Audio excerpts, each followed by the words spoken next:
Hi there. We don't have anything fancy here at the start, except to let you know that if you would like to support the show, you can go to patreon.com/Duckfeed.tv to get all kinds of extra content and help us make more of it. Once again, that is patreon.com/Duckfeed.tv.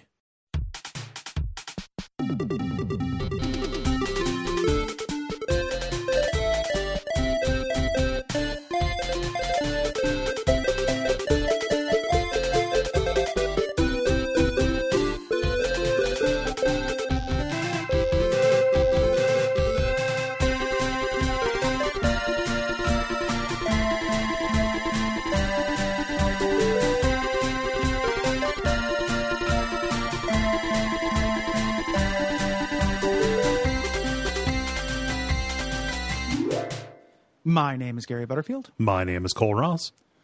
And you're listening to Watch Out for Fireball's Dispatch, our monthly Q&A topics response roundup show. Mm-hmm.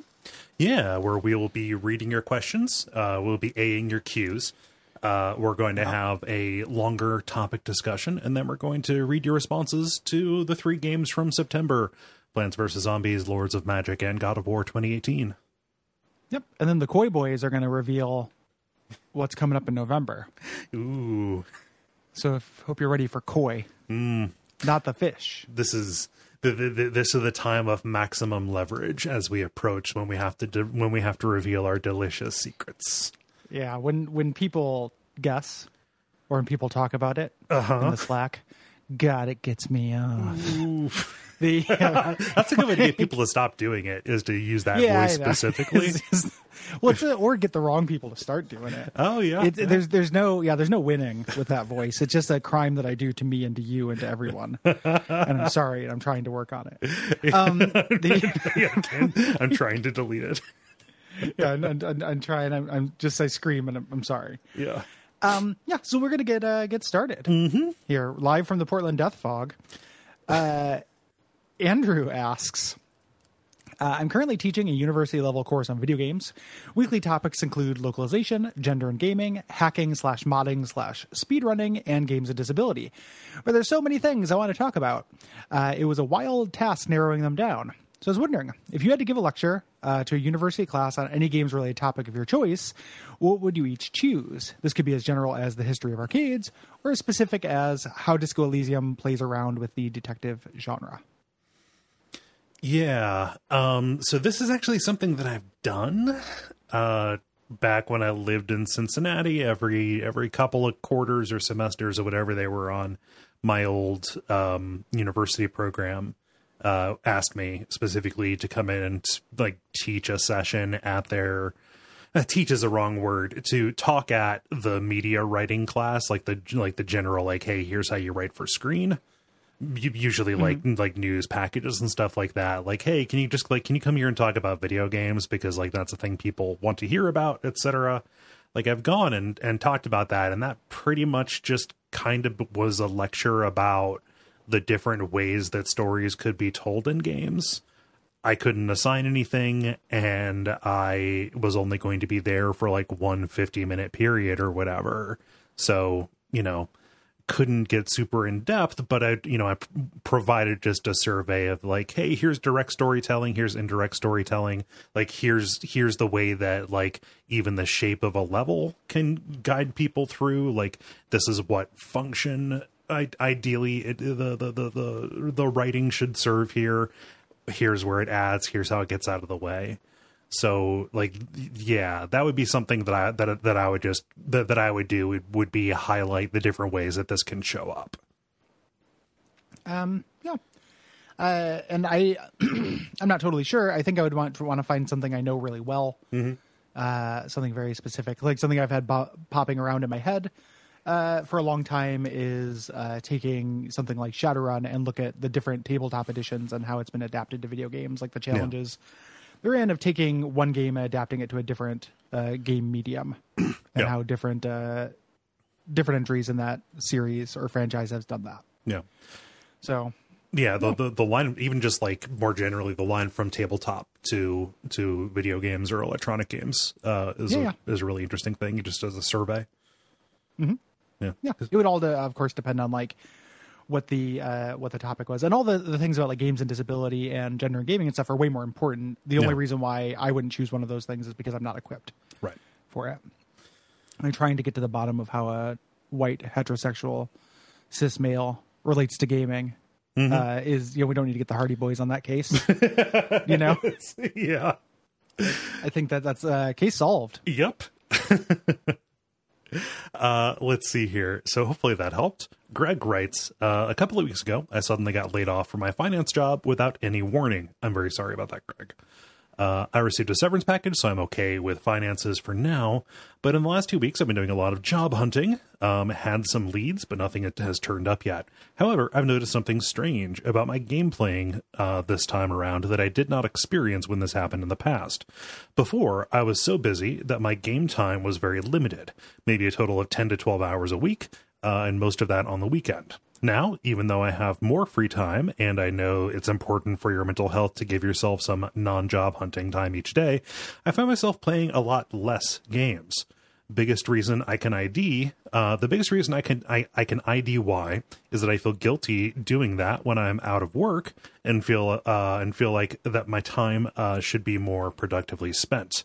Have you guys encountered this in the past, and how did you get around or deal with it? Yeah, of course. Yeah. I think this is super normal. I am a really linear thinker in terms of my life. Like, I like to deal with the problem at hand. And then once I deal with that problem at hand, I can kind of like relax and, do other things. But if I have like a house fire, metaphorically in my life, it is very hard for me to take time. So yeah. And the way that I dealt with that in the past is dealing with the house fire. Like, there's not really, if I can't relax until a certain, itch is scratched, like, I generally will commit a lot of time to scratching that itch. Yeah. I don't know if that's necessarily like healthy or good, but it's also how I work. There's no sense in trying to relax if you can't make yourself relax. That's just a way to get more stressed out. In the past, when I've run into this, I've just found myself looking for other kinds of diversions if one particular one made me feel worse. Right. So like the last time I was looking for a job, which ended up lasting quite a while, I did get games played because I still, had shows to do. But like I found myself spending more time reading because like that felt more productive. Right. Like that felt edifying. I would just alternate between novels and between like career or tech or like nonfiction, kind of bordering on like self-help stuff. And that felt like I was contributing a little bit more to kind of like my own edification. Just go back and listen to, was it last month where we talked about taking a break from games? Like that's just, that's going to happen and it's fine. There's no sense stressing yourself out trying to pretend to be a person who's into games right now when you're not a person who's into games right now. You'll never get to all of it. There's no opportunity cost you're missing, because 100% completion, is not something that any of us die with. Right. Like, I'm going to die without having done everything I want to do. That is a bleak idea, but it's also in some ways let yourself off the hook for some things, because once you realize like, you're not gonna be able to see every TV show you want to see before you die. When somebody starts saying like, "Hey, man, you haven't seen The Leftovers," holy shit, it stops having quite as much power over you. Yeah, because it's like, guess what else I haven't seen? Infinite. Infinity.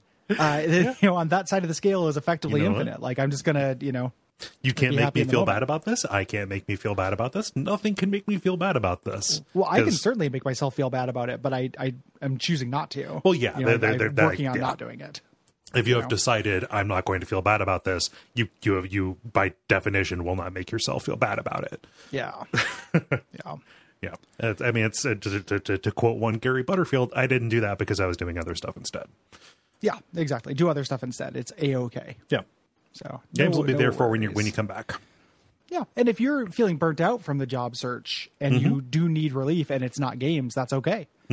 Like Cole said, like read or do anything. Just if you need, just give your body what you need. Yeah, it sucks that this is happening right now, and there are probably a lot of people who are in this situation. I mean, kind of definitionally because so many people have lost their jobs for reasons related to the plague. But like, it sucks that there's not a you couldn't like go out to like a new museum every week or something like that. Like, getting out of the house is a really good way to like, you know, shift your perspective on things a little bit, and there are just fewer options to do that. So within the constraints that you have, yes, do your best. Yeah. Andy asks, I recently picked up Blasphemous again with the DLC release and have been really enjoying it. Hell if I know what's going on with the story still, but they added lots of quality of life improvements, such as a bonfire teleport, and the gameplay feels much better. I think more arm hair was even added to the Exhumed Bishop fight. Yay. Thank God. Have either of you messed around with it or have plans to mess around with it? I have not gone back to the DLC of any of the Souls-likes that I've enjoyed. No. And I don't know why that is. Part of it is like my feeling of having to restart something to do a DLC. Yes. Like, I need a fresh play. I would love to play the DLC for Immortal Unchained, but fuck if I would be able to go in and do DLC level boss fights. Yeah, and I just don't have it in me to just do the base game again. You know, same thing with Death's Gambit's like DLC when that comes out. Like, I like that game a lot. I'm interested to see what they do with it. I don't have a replay of it in me right now. Right. So I think that when I do, like, I'll definitely do the DLC for Blasphemous. I'm interested in it. I've seen Tell, and this arm hair is icing on the cake. You know, but I mean, I gotta see if that's true. Yeah, this I gotta see. Do you mean this game presupposes the existence of a hairy man? Like in Catholic Spain? Holy shit. What?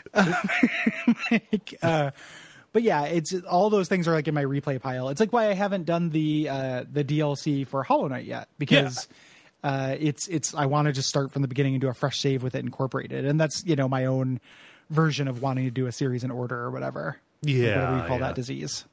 No, that you pretty much exactly like the thing that would get me to go back to it would be us covering it for the show. That's the way to get me to play any game. But yeah, like I think the Blasphemous stuff looks cool. Quality of life improvements are desperately needed in that game, which I generally like on the balance really enjoy. Yeah, no. So I am happy to hear that you're enjoying it. I might like want to pick it up on the Switch, maybe. Like, even though I already own it on PC, like it's so much easier to justify nibbling at the edges of a game I've already played when I can do it, you know, just as part of like relaxing as opposed to sitting in front of a computer for work, right? Yeah, in the comfort of the nest. Yes. Yeah. Agreed.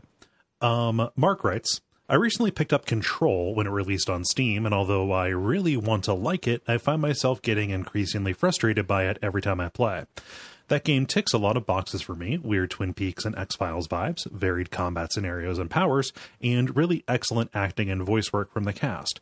But it falls just short in a lot of other areas that I'm finding myself being almost overly critical of flaws that I might overlook in another game that aimed its sights lower and hit those marks more consistently. You've both talked about similar issues like this on WOFF before, but do you ever find yourselves being harsher in your opinion towards games that got it 80% right than you do for less imaginative games that were more, quote, consistently mediocre?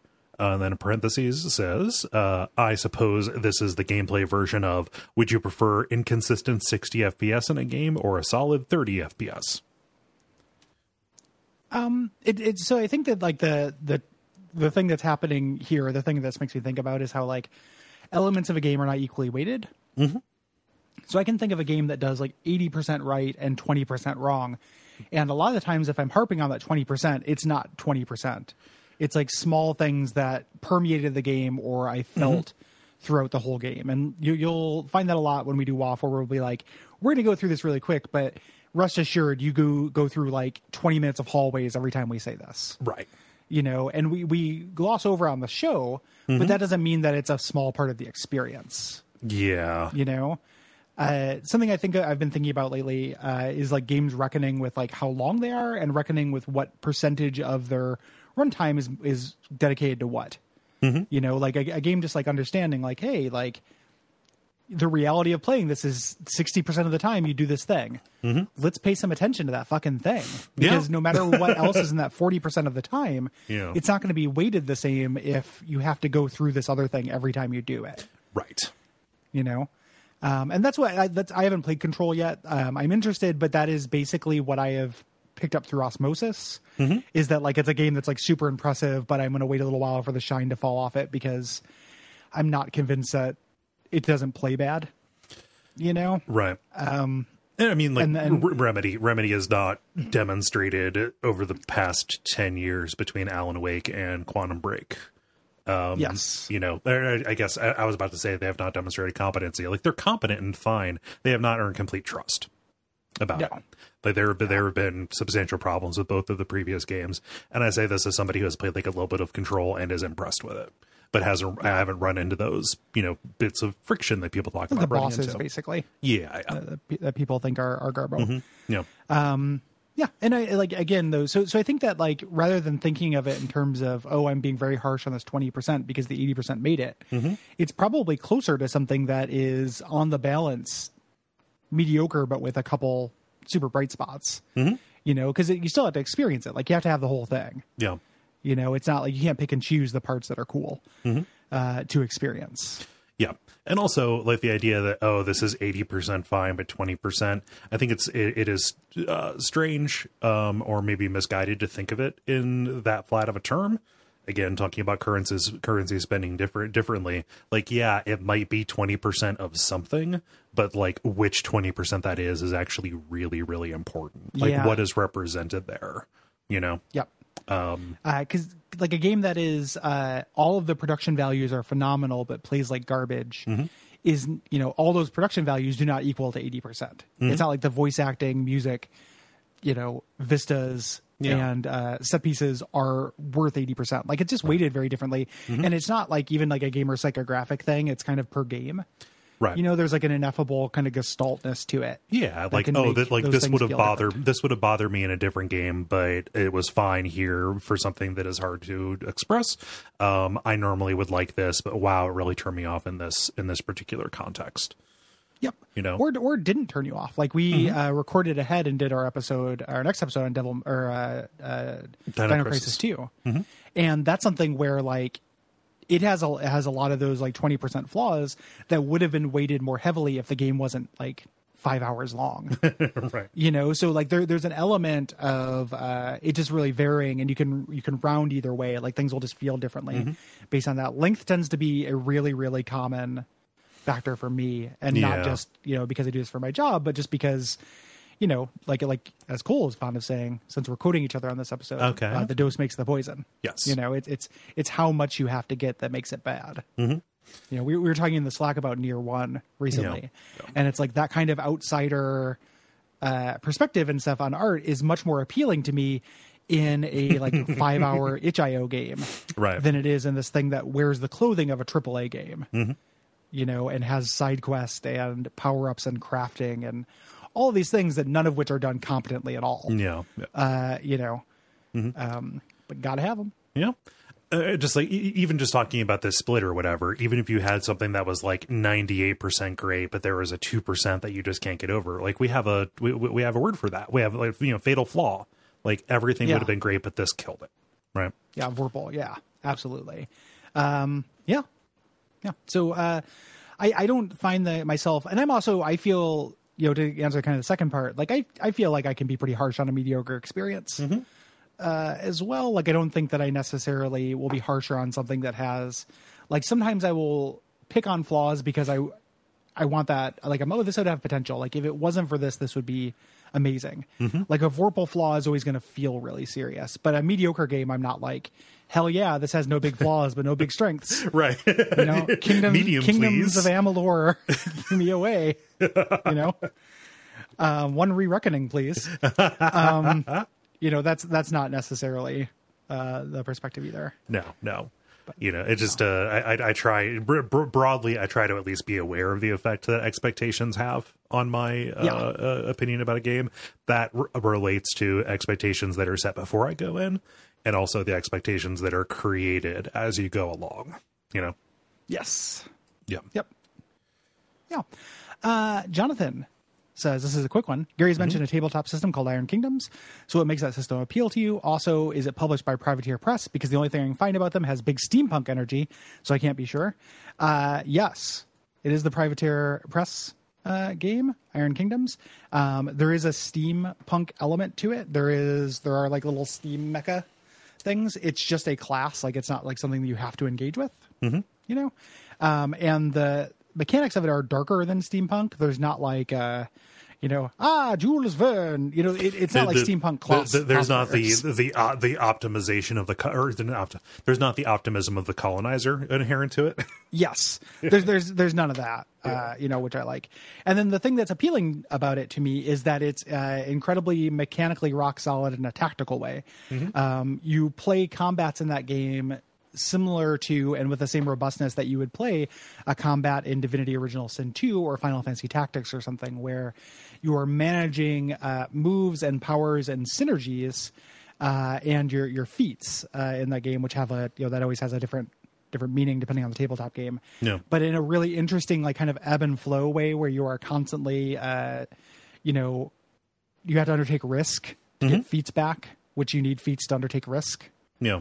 While you're also doing this really good grid-based tactics with just like amazing amounts of synergy. Like the moves, there are different classes that move off of each other really well. Yeah. And stuff. So it appeals to that like party composition part of me, even though every time I played it, I never composed a party. I just composed a dude who fit into a party. But it was very fun finding those things. And that's something that I find is rare in tabletop, especially with kind of the trajectory tabletop's on now of a more story forward kind of thing. And D&D has never been great at doing that, even like 4th edition. Right. It has that, but they've never been. It was real MMO-y. Yeah. Yeah, I don't think they were super good at it. So Iron Kingdoms is my favorite version of that. I think there are probably games that have done it better. We are playing, starting a new game called Fragged Kingdom, which is a horrible name, but that also has a really cool big tabletop energy to the like test games we've done. So I'm really excited to try that. Cool. And when I say tabletop energy, I mean like tactical video game energy. Grid paper. Yeah, like tactics-based combat while also allowing for role-playing, because I like both those modes. I don't want to just do one or the other. Cool. I don't have anything to add. I know nothing about this system, but you make it sound fun. It's fun. Yeah. Let's see here. Toke or Toka. Apologies if both of those are wrong. Says, hello, fellas. I was enjoying listening to the podcast about God of War, which is a game I liked, but was frustrated by.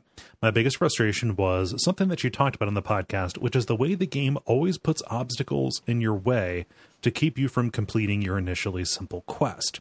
The structure of the game is always a cycle of, you have to do X. It seems straightforward, but then something unexpected happens, and now you need Y to do X. Then something else happens, and now you need Z, etc., etc. I have read that some people call this the princess is in another castle trope. There was something about this structure that really frustrated me. It made everything I did seem like a task instead of some epic quest, like the Ring the Two Bells of Awakening in Dark Souls. Many games do put obstacles in your way. For example, the Four Lord Souls of Dark Souls 1. But for some reason, God of War's structure was so much more frustrating than the other ones, and I cannot put my finger on exactly why. Is the problem that the game doesn't tell you in advance what the obstacles are? I was wondering what you guys had. I was wondering if you guys had any thoughts on this. If you had the same frustration, and if so, why and what other games do this better? To me, in God of War, it's related to like a pacing thing almost. Like part of it, we're talking about it in the Slack and such afterwards, and someone brought up like part of it is that you get to the mountain so quickly. Yeah. And we talked about that in the episode, like it was trying to maintain this geography, and the person in the Slack brought up the good point. Like the reason why you get to the mountain so quickly and then do these shuttle runs is because they want you to be able to backtrack for side quest. Yeah. So if the mountain was really far away, by the time you got there, it would be obnoxious to travel back. But then it's also like, functioning fast travel system. Yeah, that would solve that so quickly. Like, get me back to the lake. Yeah. Yeah. Like just, and you could introduce it once you got to the mountain. Do a stretch of the game, which is getting to the mountain for quite a while, and have it feel really far away. Put some of those interstitial tasks on the way. This is stopping us from getting to the mountain. Not we've gotten to the mountain, and to unlock the door, we have to do this. Now we have to do this. Now we have to do this. Yeah. So part of it, I guess, is where it's introduced, even though I don't necessarily think it's like having them up front. It's like, to me, it is related to pacing. Yeah, pacing is a big part of this. A game that I think does this, if not well, then at least better, is like Dead Space, which is pretty much exactly this. Like, okay, my main goal is to get off of the ship because it is full of all of these monsters that are killing everybody. Or my main goal is to find it's his girlfriend, ex-girlfriend in Dead Space or whatever. But because everything is so bad, you need to go to every part of the ship just to keep it habitable so you continue looking for her. So it ends up, you are an engineer. This is a very tenuous situation, not just because of the monsters that are around, but because of, the actual environment, a decrepit, derelict space station that is falling apart. And your mission is to go and basically hit every place of this to fix things, to keep it together. That feels like additive and holistic, because it's all like to a purpose. In God of War, strictly because everything feels like such a distraction, I almost would rather like it was less broken down into individual to-do steps. Because you'll notice like everything is quest logged and it says, okay, you go through one door and it marks something off, and then it says, yes, you have reached the chamber of so-and-so. And then on the other side of that chamber, you hit a new door and it's locked and you need a gook off from one of the other realms. And it's like, find a way to the other realm. Like, I think that there's something to be said about the way that information is presented to you that feels much more interruptive. Additionally, the characters in the game express frustration. And I do not want the characters to express frustration that I feel, I think. Yeah. Well, there's times I feel like that could work, and there are times where it doesn't. It never excuses anything, though. Yes. People always treat that like, oh, like the characters are criticizing the plot. That must mean it's okay. I'm like, no, that doesn't make it okay. It makes it worse. There's a problem and you could fix it. Another game, we're doing Soma, and like that game also does that. Have to get to X, but you run into a series of problems. Yeah, I think part of the thing with God of War, though, in addition to your point that it's like how it's presented, is that I wish that God of War had been, you get to the mountain, it doesn't work. What if it was like, hey, we need 4 things to get to the mountain, go off in these different corners of the lake or different realms to do it. Yeah. And gave you that 4 lords structure of Dark Souls 1. Like linearity is also something that can be an enemy to this, or rather like non-linearity can help relieve this feeling. Yeah. I think even if, practically there's no real difference, like you're doing the 4 Lord Souls no matter what. The idea of it being like, oh, like just got to the end, let's kick that goalpost. Let's move it down a little bit. That feels psychologically worse than having a laundry list. It feels a little bit like the thing I was complaining about when we covered Crimson Shroud, where it felt really unsatisfying that you had these scenarios where you had just many, many more enemies than would be presented, and like you would kill one of them and knock it off, and then it would come in and be replaced by something else. And just the fact that it felt like you were never getting anywhere because that was always happening. Like the encounter was always designed for you to kill that many of that enemy, or fight them while you're dealing with something else. But the fact that it only ever came in and replaced something new only ever came in when you like felt a moment of like triumph of dealing with the threat that was there before. Like the presentation was psychologically demotivating. I like something that I love, Dark Souls 2, where they just say, you're going to get to the doors of this kingdom and you're not even going to know why. Like, I forgot why I was doing this, but I know that I am driving forward. Yeah. And that can drive you forward in games anyway, and can be like a powerful motivator. I think that like God of War always wanted to be a little bit more narrative, and kind of like almost more novelistic because of the dialogue to it. Like it was supposed to be kind of serious in that respect. So that artificiality of constantly having the goalpost move felt a little bit weirder than it would in like a Zelda game or something too, where it's more explicitly gamey. There are lots of things that like made that feel particularly kind of bad, but I'm glad that we're not the only people who, and again, I like that game quite a bit. Like it's not a death knell. It's just a thing that like kind of bugged me about the pacing, but I'm glad I'm not alone in that. Ben says also about God of War. Just wanted to ask, how many entries in a game series does it take for you to get bored of the gameplay? Relating to God of War 2018, I'd certainly play a sequel that played similarly, but I don't think I'd play a third without a major shakeup. I skipped God of War 3 for the same reason. I didn't have the stomach for another mindless button tapper, especially in the company of the younger Kratos. I hate that guy. Yeah, Kratos is a big improvement, though. Yeah, that's a great question, because they're going to do something, right? Like, Kratos is canonically dying. Atreus is... We will at some point, I think, be able to play as Atreus. Even if he turns out to be villainous at some point. If we play as him, he's a trickster god. He's not a god of war. Right. He's not going to play the same. So they'd have to switch it up. But it's very hard for me to feel like confidence that they're going to be interested in doing that, or be able to do that very interestingly. Yeah. You know? So just like 3 20-hour games that are just like God of War 2018 that complete the story, like I would play them because I want to know the story, but I would definitely, like Ben, grow to resent the gameplay being the same probably by the third one. Yeah. Especially, like, we know that because the next one is going to be coming to the PS5, assuming that the development cycle isn't like 10 years or whatever, a lot of the effort is probably going to be put on the presentational angles. Like, it is going to be, Sony is going to be very motivated to make it a system seller. And that is going to imply a lot of effort that may not necessarily be a meaningful gameplay shakeup, right? Yeah. Yep. Yeah. Which is a bummer. Yeah. In general, I just find, for other systems gameplay modes, I just end up needing breaks. Like I realize basically, like, as a defender of Resident Evil 5 and 6, like, I have a lot of patience for that gameplay mode of Resident Evil 4. Yeah. But if I were just playing them like all back to back to back, that gets difficult. With a long break, like the fact that games exist for a long time. So even with God of War 2018, what might end up happening is I'll play the second one when it comes out. But then if the third one was like a relatively fast follow, I might wait. Yeah. And just be like, when I'm in the mood to do this kind of thing. I also think there's just like a lot more depth to the story and play of the new ones than the old ones. Yes. So there's like more to chew on. Like, it lasts longer. It's a more complicated carbohydrate. Yeah. No, but I agree. The new games need to justify themselves with more than just, unfolding more of the story. Yeah. Yeah. How weird I was about to say, how weird would it be? I know they're not going to do this because Kratos is the new guy. But, like, just if the next game you play is Thor against Atreus and Kratos trying to stop Ragnarok. That'd be great. Yeah. I'd just like a drunken idiot. Yeah.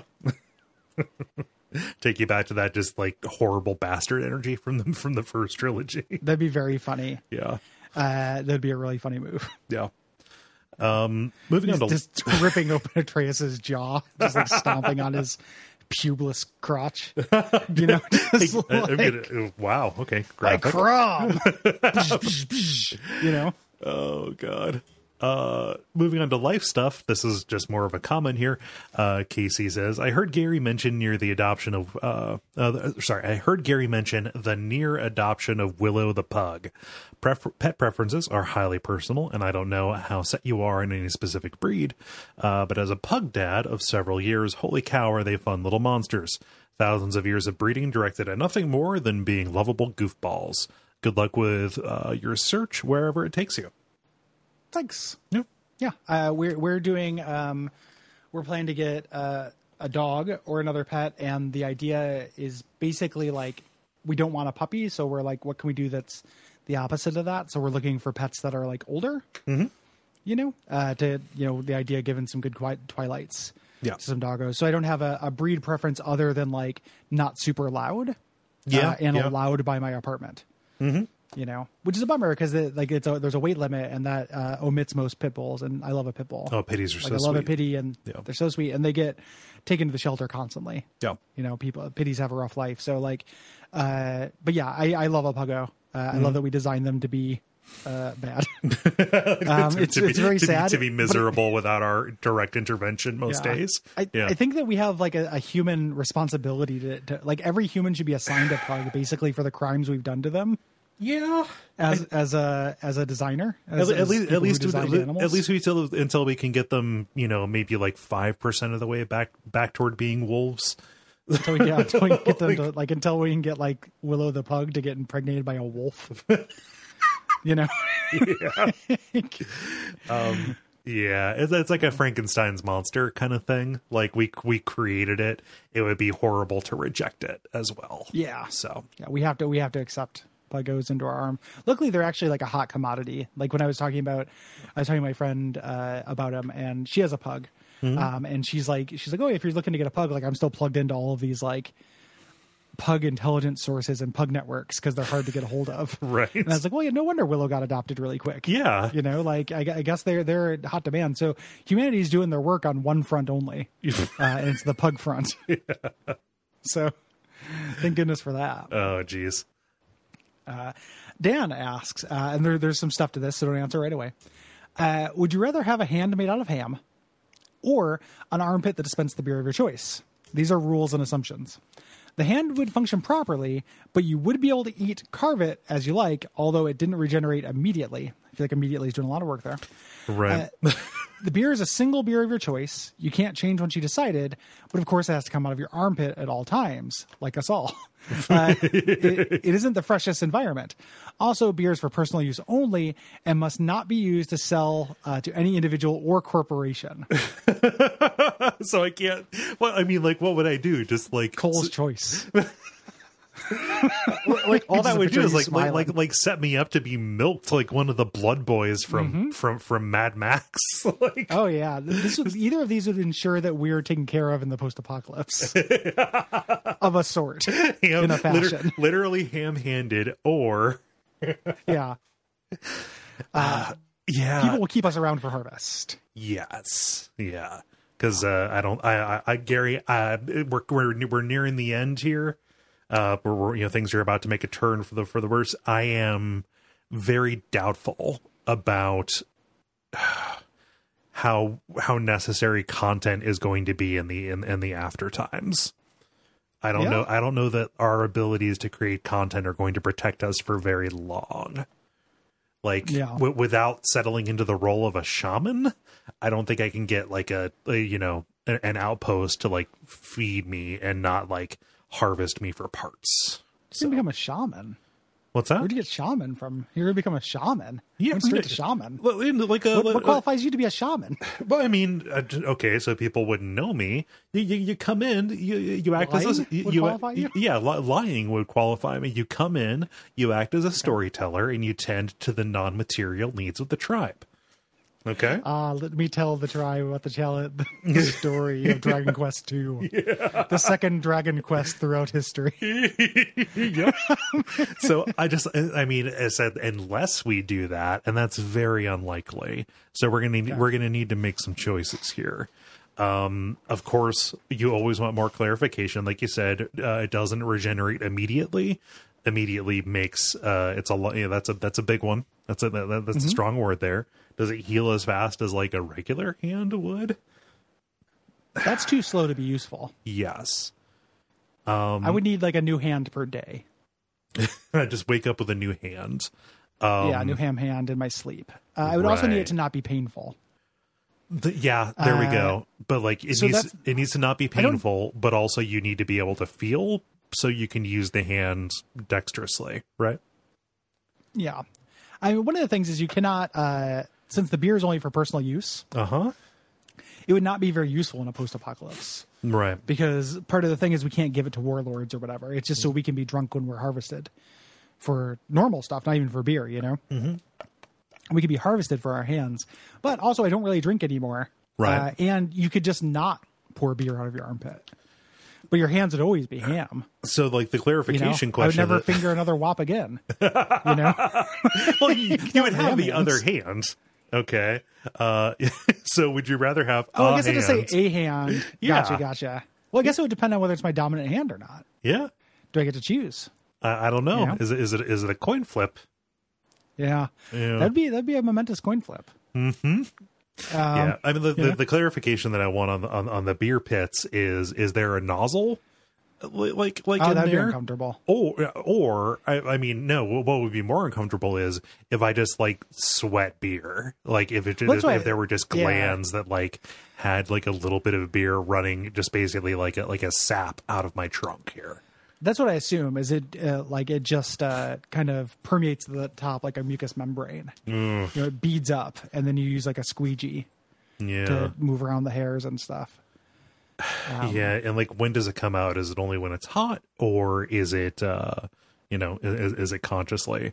I'm gonna say flip the coin on the hand ham. Yeah, it says dispense.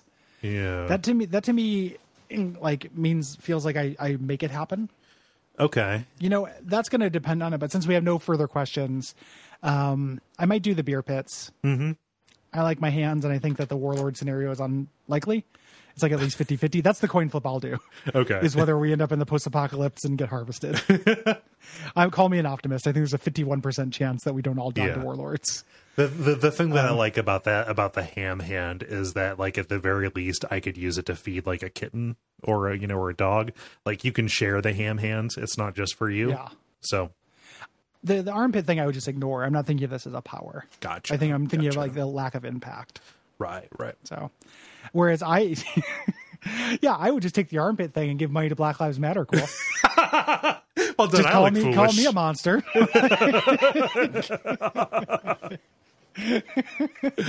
Yeah, no, I really showed. Sure, feed your kitten, but I'd feed people. Mask off. Okay. Yeah. Mask off. That's the tweet. Gary needy whiny all day.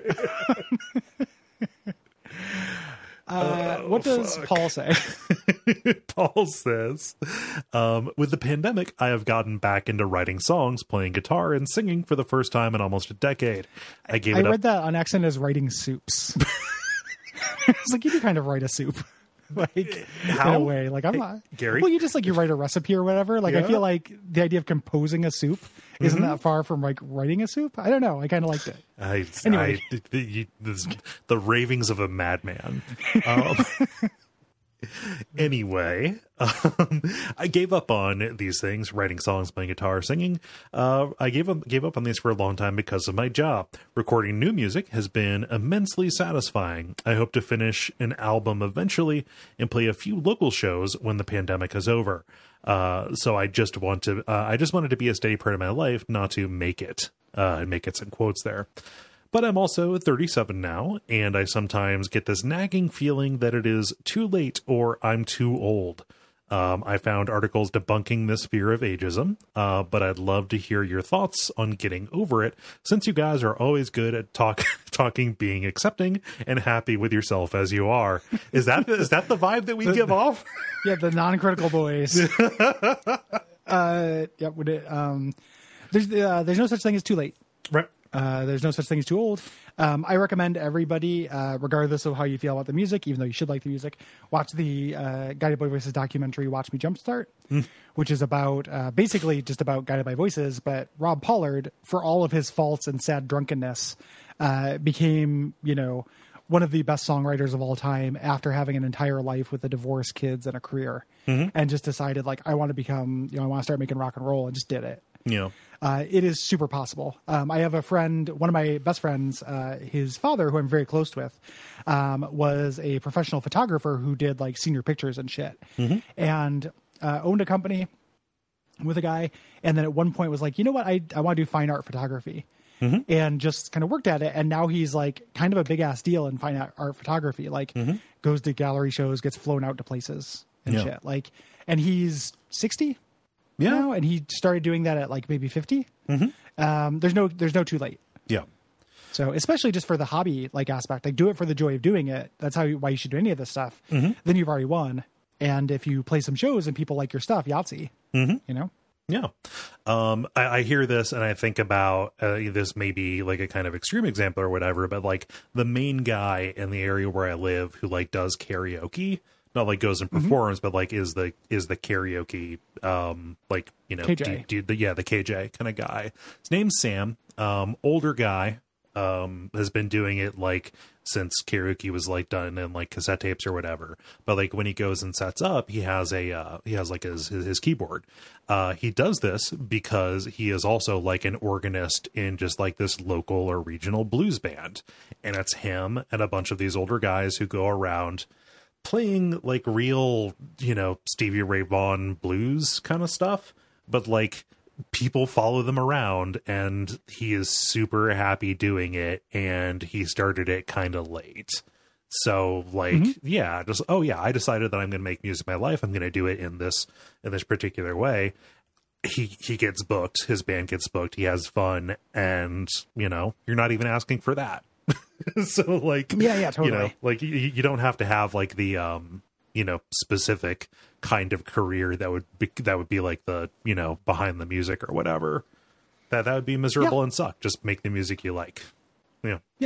That'll be great. And it's never been easier to be a garage musician on your own. Like you can do full compositions and stuff and release recordings on your own, reach, you know, an audience. Like it's a great time for that. Yes. You know, playing live is a totally different energy, but you can also, like you said, you can play out at like some coffee shops and some bars and give it a shot. Like you won't regret not doing it. Yeah. Or I mean, you won't regret doing it rather. Yeah. You might regret not doing it. Yes. You know, and even, you know, there's like the idea that like, oh, I might go out there and I might be really embarrassed. Like, you know, this is a thing that I harp upon a lot, but like, boys, a lot of stuff doesn't matter. Like, yes, the feeling of that matters, but like in the end of the day, like, oh, I had a weird night. Like, you got to be able to let that stuff go. You know, oh, I was a little embarrassed. Like, I understand it's harder for certain people to do that than others, but striving for that is really good. You know, of being able to like take things as right sized and realize that in the grand scheme of things, like, you know, I played a song somebody didn't like is pretty low. You know? Yeah. So like if you take the, you know, a performance, like the worst case scenario is that things go full carry. Yes. You know, yeah. Like, okay, people laugh at me and they pour pig's blood on me, and it's a complete slaughter. All right. That's probably not going to happen because that's fictional. Nothing can be as bad as Carrie. So you, at least you have that. And even if Carrie happened, it would be, I mean, you'd be a fucking legend. So yeah, a couple of years before that is just a fucking baller story. Like, we'd interview you. Yeah. Like, they would be, it's like, that would be, you know, at some point, even before I started doing podcasts, I started recontextualizing shit like that happening to me as just like, it's fun because I have stories, you know, and that's, I think, a really good way to look at it. Like, yeah. You know, like, I'm not being hurt by this anymore. Instead of just like ruminating in the trauma of it, like, I can tell people about it and get some goofs out of it. Like, I can be funny and they can laugh and they can, you know, feel good. And like, that's the making some lemonade. Yeah. You know? No, it's you know, like you have control over your reaction to things. It's the parable of the second arrow, right? When somebody shoots you with a bow and arrow, you get with two arrows. There's the actual arrow hitting you, and then there's a reaction to it, right? You can decide, like, is embarrassment a big deal? And I don't know, you're talking about, you know, it sounds like you've been at this for a while. Like, you have competence and skills probably. So like, embarrassment is probably just like a very, like the range of embarrassment that is open to you is really limited, you know? Yeah, hopefully. Right. You know, objectively, like, you can feel that kind of thing differently, but you're probably okay. Yeah. You know? So it's and I'm not trying to make light of anybody who does have like crippling issues with anxiety or embarrassment. It's just, if you know, with the assumption that does not apply to you, then I think it is worth the risk. If it does apply to you, I assume that you have your own set of kind of coping mechanisms and are not asking a podcast about video games like what to do about that. Yeah, you know, so just to head off anybody who's like, way to erase people who have crippling anxiety. I'm like, oh, not erase, you know, I'm talking to the specific person who I'm assuming doesn't have that because they asked about being too old. They didn't ask about how to get over crippling anxiety. Right. So, yeah. Moving on to media questions. John asks, the trailer for Dune was released and people seem to be going crazy for it. What is a book series, graphic novel series, or any series that you would love some films of? The only catch is it cannot already have a film adaptation of it. Yeah, so that rules out Dark Tower for me because they've already done it and fucked it up. Moving to my other kind of thing, this is kind of a cheat because I've read like the script for it. But the notional House of Leaves television series that Daniel Lewski is shopping around. Like, he has put out a script for the pilot and then like 3 episodes. That sounds really good to me. Like, it's a good script, and I think it would be really cool. So I'm going to say that and just be a complete parody of myself. I would like, now that apparently I haven't watched it, but now that apparently they've proven they can do Doom Patrol, I want more trippy Grant Morrison stuff. Oh shit! I would love to see the Invisibles. Yeah, the Invisibles would be really good. Or no, I'm thinking of the Filth. I believe that the Invisibles would be good. Yeah, cool. Yeah, they're similar series. Like, they would both have to be series though, not films. Yeah. You know, and the Dune is that's a film, that's a TV show too. Yeah. The new Dune. Mm-hmm. Yeah. Is it a TV show? The Dune? Pretty sure. Oh, pretty sure it's a series. Cool. I could be wrong about that, but I think it is a series. Mm-hmm. Yeah. I don't know. I haven't seen the trailer. I've seen stills that people posted on Twitter. Dune's fine. Yeah, I'm having a hard time getting excited about this the way that other people are, and I don't feel bad about that. I'm just, it's just the case. I saw it expressed really well. I think it like Riff retweeted this or something. It's like, okay, for people who like the David Lynch Dune, there's nothing to lose here.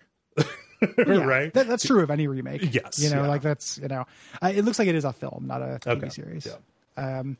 Which, but I don't, nothing will be lost. I'm okay with the David Lynch Dune. Like, I don't really get that either. Like, I don't know. It's okay. It's cool. It's not, I don't understand the hype. Yeah. But I think it would be silly to be mad at this version. Yeah. As well. Let's see here. Moving on to show questions. Stuart asks, you both made a lot of content over quite a few years now, and creatives are known for not liking their older pieces. I've been listening back through WOFF and other shows, and I think your stuff holds up, but how do you feel about it? What do you think of when you reflect on your past work? Yeah, I know that there are probably, WOFF things that like I would not like as much, but we've done too many for me to hold it in my brain. Yeah, I try not to dwell on it or think about it. Yeah, I don't tend to think about that. The thing I do think about is I know that like my podcast before Duckfeed, like there were definitely some like jokes that I probably wouldn't make now. Yeah. You know, I don't think that it was horrendous or anything like that, but there were like some things that just being careless with language. In ways that I wouldn't do now, even if the joke was never at the expense or intended to be at the expense of, you know, anybody particularly. Like, I don't think that I would be as careless with certain subject matter anymore. I don't feel tons of guilt about that. Like, I changed, you know, it's a good thing. Like, I'm like, oh, I wouldn't do that now. I can't erase the past. It's written in stone, you know, but I wouldn't do it now. And to me, that's the important part. That's the main feeling I have of regret. Not really so much stuff for WOFF. My regrets for WOFF are I wish that we had realized that time limits were a fiction earlier on, and I wish that I had the money to invest in a better microphone earlier on. Yeah. I just, you know, audio quality stuff. Going back and listening to it, you know, even up to, you know, pretty recently, you know, it's just a thing that is a bugbear for me. But like, as far as the content goes, I'm pretty much in line with you, just, you know, being careful with language. But we're coming up on 10 years of doing this, and when we started this, I was 23. You know, like people can still be shitheads at 23. So yeah it's like an example I always think about is like when people talk about idle thumbs, and how early on, you know, they use a lot of slurs and then they apologize for it. And some people, you know, it's always going to be up to the individual whether that's good enough, you know, for people. But I am on the record and then also firmly on the side of like, oh no, people can change. Like we have to let people get better. There's no point. You know, you can't expect people to be born knowing everything. And like, there's a degree of enculturation that happens, you know. One of the things, like, this is related to a lightning round question, but we're going to get ready to start tackling the Venture Brothers. Venture Brothers early on does, you know, that's probably the same level that I was fucking around with this stuff and being a little careless, right? Like there's Ned, who is mentally, you know, disabled. You end up them calling things gay from time to time, or retarded from time to time. And that sucks, you know, but they got better. And I think that it's worth considering like how much it was in the water at the time. You know, and there early 2000s were a long fucking time ago. Right. Early mid 2000s, like, Yeah. and that was what like you could put on a Flash cartoon or whatever Mm-hmm. at the time. Like, Ooh, boy. that's what we got. That's what Uh-huh. that's what humor was, and like nobody questioned it. So in retrospect, you can be like, oh, I wouldn't have done that. But I Right. always kind of look a little side-eyed at that. Like, it reminds me, I can't remember where I first picked this up, but when we elected Nazi Pope, you know, that Pope that was in the Hitler Youth? Benedict. Yeah. Yeah. And somebody was like, you know, criticizing that, and somebody else, it might have been on Twitter, but it was like, yeah, if I had been 7 and been asked to go into the Hitler Youth, I would have been like, no way, man, this is wrong. Right. I'm like, no, you wouldn't have. You were fucking 7. Yeah. Like, and you were growing up in Nazi Germany. Uh-huh. You know, like, I don't know. I don't think that, like, you know, there's a line there somewhere. Mm-hmm. Like, I don't think it's good. Like, you know, that doesn't mean I'm like, oh, the founding fathers should, of course, have had slaved and based the nation on slavery. It was just in the water. Yeah. But the idea of being 7, you know, or being like super young, Right, and being right. growing up in a culture gives me a lot of sympathy. Mm-hmm. And I feel like we were all kind of in that, Yeah. you know, for until not that long ago. Yeah, I mean, all that I can think is for my personal kind of journey through that. And again, we're talking about things that I used to say that I don't say anymore that might have cropped up in older shows. It took somebody like explaining to me like, oh, that sucks and that hurts, and me believing them and saying, all right, yeah, like it's cheaper for me to stop than it is for me to, you know, continue hurting you and other people, you know, who would take exception to that. Like, it takes somebody telling you and you course correcting for you to understand that something fucking sucks, right? Yeah. And there is of course like a line there, and somebody can tell you, like, it's very different if somebody tells you like, hey, this hurts me when you do this, versus seeing a tweet talking to nobody in particular saying like, you know, hey, you know, we can't have master bedrooms, you know, or whatever, right? Yeah. Like, you know, that's still a thing where it's like, is it worth having a conversation or thinking about that language? Like, probably, but it's not the same thing as like, hey, every time you use the word bitch, like, I think it feels really misogynistic and, you know, it sucks. You know, go to that word too easily. Yeah. You know, they're different conversations, I think. Like, I think there's a lot of nuance in this thing, and it's very frustrating to like judge everything pass fail. On this stuff. No, it's that leads to a lot of frustration in social media spaces. Yeah, it is a very frustrating thing about being online. Yeah. So, not the question you asked, but it was the answer you got. Yeah. Is this me? I think it's you. Yeah, is me, our last show question. Then we have lightning round and then topic. Guy asks, hello, folks. I got my wife listening to your podcast, and she's super into them, even to the point where she's gotten into Bloodborne thanks to Bonfireside Chat, a thing that 5 years of me saying, but you'll enjoy it, didn't do. On that note, is it a dick move if I share Patreon exclusive episodes with her? There's nothing in our vows about it, but I also don't want to screw you guys out of income. Where do you stand on that? I don't care. Yeah, I answered you on the episode, or I answered you in the comment thread, just to put your mind at ease, because, you know, it was going to be a week or so. Yeah, I don't care. Give it to your wives. You know, put them on a thumb drive and give it to your next of kin. Do not distribute it widely and publicly. But like, if you have a family subscription, yeah, like you know, you guys can share a bank account, so you probably can share the Patreon. That's okay. I would like you to update your vows about it, though. Yeah, so if you guys could just like do a recommitment ceremony, it can be like a justice of the peace thing. Yeah, but I know a notary. The thing I think about with this is that there's different ways of thinking about the Patreon. You know, where it is like, you know, you're paying for a service. Yeah, it is kind of a store. The other way, though, is it is also a tip jar. Yeah, you know. And I like to think, I don't know if this is true, but I like to think that the majority of the people who support us are not doing it for the rewards. Like, we try to be really generous with that, and that's like one of our kind of values of the company. Yeah, gross sentence, but you know, it's true.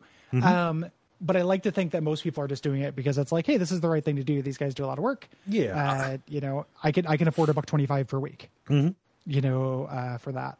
That's what I like to hope. And if somebody doesn't think of it that way, that's fine. Mm-hmm. And I appreciate thinking of it in a considerate way and then asking like, hey, is this mm-hmm. okay?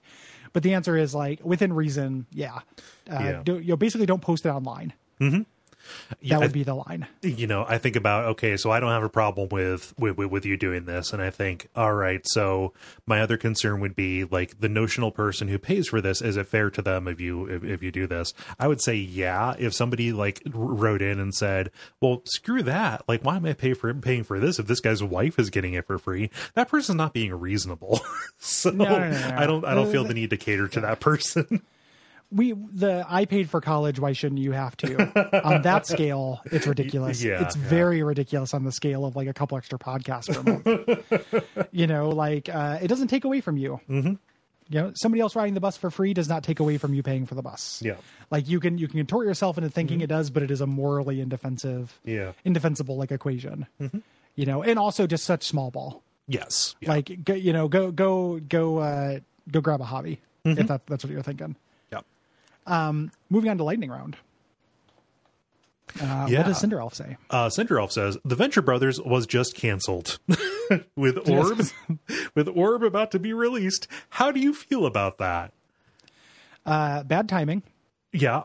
But it's fine for our purposes for two reasons. One, we have plenty of show to cover. Yep. Two, I think that if the creators want to do a finale for it, Netflix or somewhere else will pick it up. Yeah. And they'll do like a movie or something like that to tie everything up. Three, it actually ties up pretty okay. Yeah. Like it sets up a new status quo that's really interesting that I would love to see explored. But I don't feel like a lot of the big questions in the series were things that either got hinted at in a satisfying way or are effectively answered to my mind where they don't feel like nagging plot holes or what have you. Right. Yeah. Being canceled doesn't mean what it used to. Yeah. Yeah. Yeah. It used to be, Cartoon Network would pick up this shit since Cartoon Network was the people who did the crime, Netflix or Hulu or whatever could grab it. Yep. And that's just if the creators want to. It sounds like they did because they're writing a new season. Yeah. But like Arrested Development getting picked up, like way after the fact, Wet Hot American Summer getting a TV series after, like things come back. We're not banking on it. If it doesn't happen, we're okay. But if it does happen, great. And I think it might happen. Yep. Bill asks, has Cole played Halo Wars, and do you have any thoughts about it? So I think that I played like a demo for Halo Wars. Gary, Halo Wars is the console RTS. Yeah, set in the Halo universe. I remember it being fine. A console RTS is a little bit of a tough putt just because I don't know. It's like I remember control being a little bit of a problem. It was one of those things where it was like, yeah, they solved a lot of the problems and it's admirable that they fixed it the way that they did, but it still isn't enough. I'd still rather be playing this with a mouse. But I remember, it was made by the Age of Empires people, so like the balance and like actual flow of play was really satisfying. Yeah, it was competent. Yeah. So I've played a little, but not enough that I feel that I can speak in more depth than I just did. Yeah. What does Matt say? Matt says, what's a nice surprise that's happened to you recently? Are we playing some kind of gratitude game here, Pollyanna? All right. Yeah. What's going on, Matt? I ordered pizza last night because I'm running low on provisions in the death fog. And don't worry, I tipped very well. And it was a pizza place. The pizza places that are open in the death fog are few. Yeah. No, not corporate. There just aren't very many of them. No. But the one I found that was delivering turned out to be excellent. And I'd never had them before because my regular places were not delivering because of the death fog. Right. So that was a pleasant surprise, was this very tasty pizza I got to eat. And continue to eat for the next couple of days because who knows how long it has to last me. Yeah, so. This is a project pizza. Project pizza. Project pizza.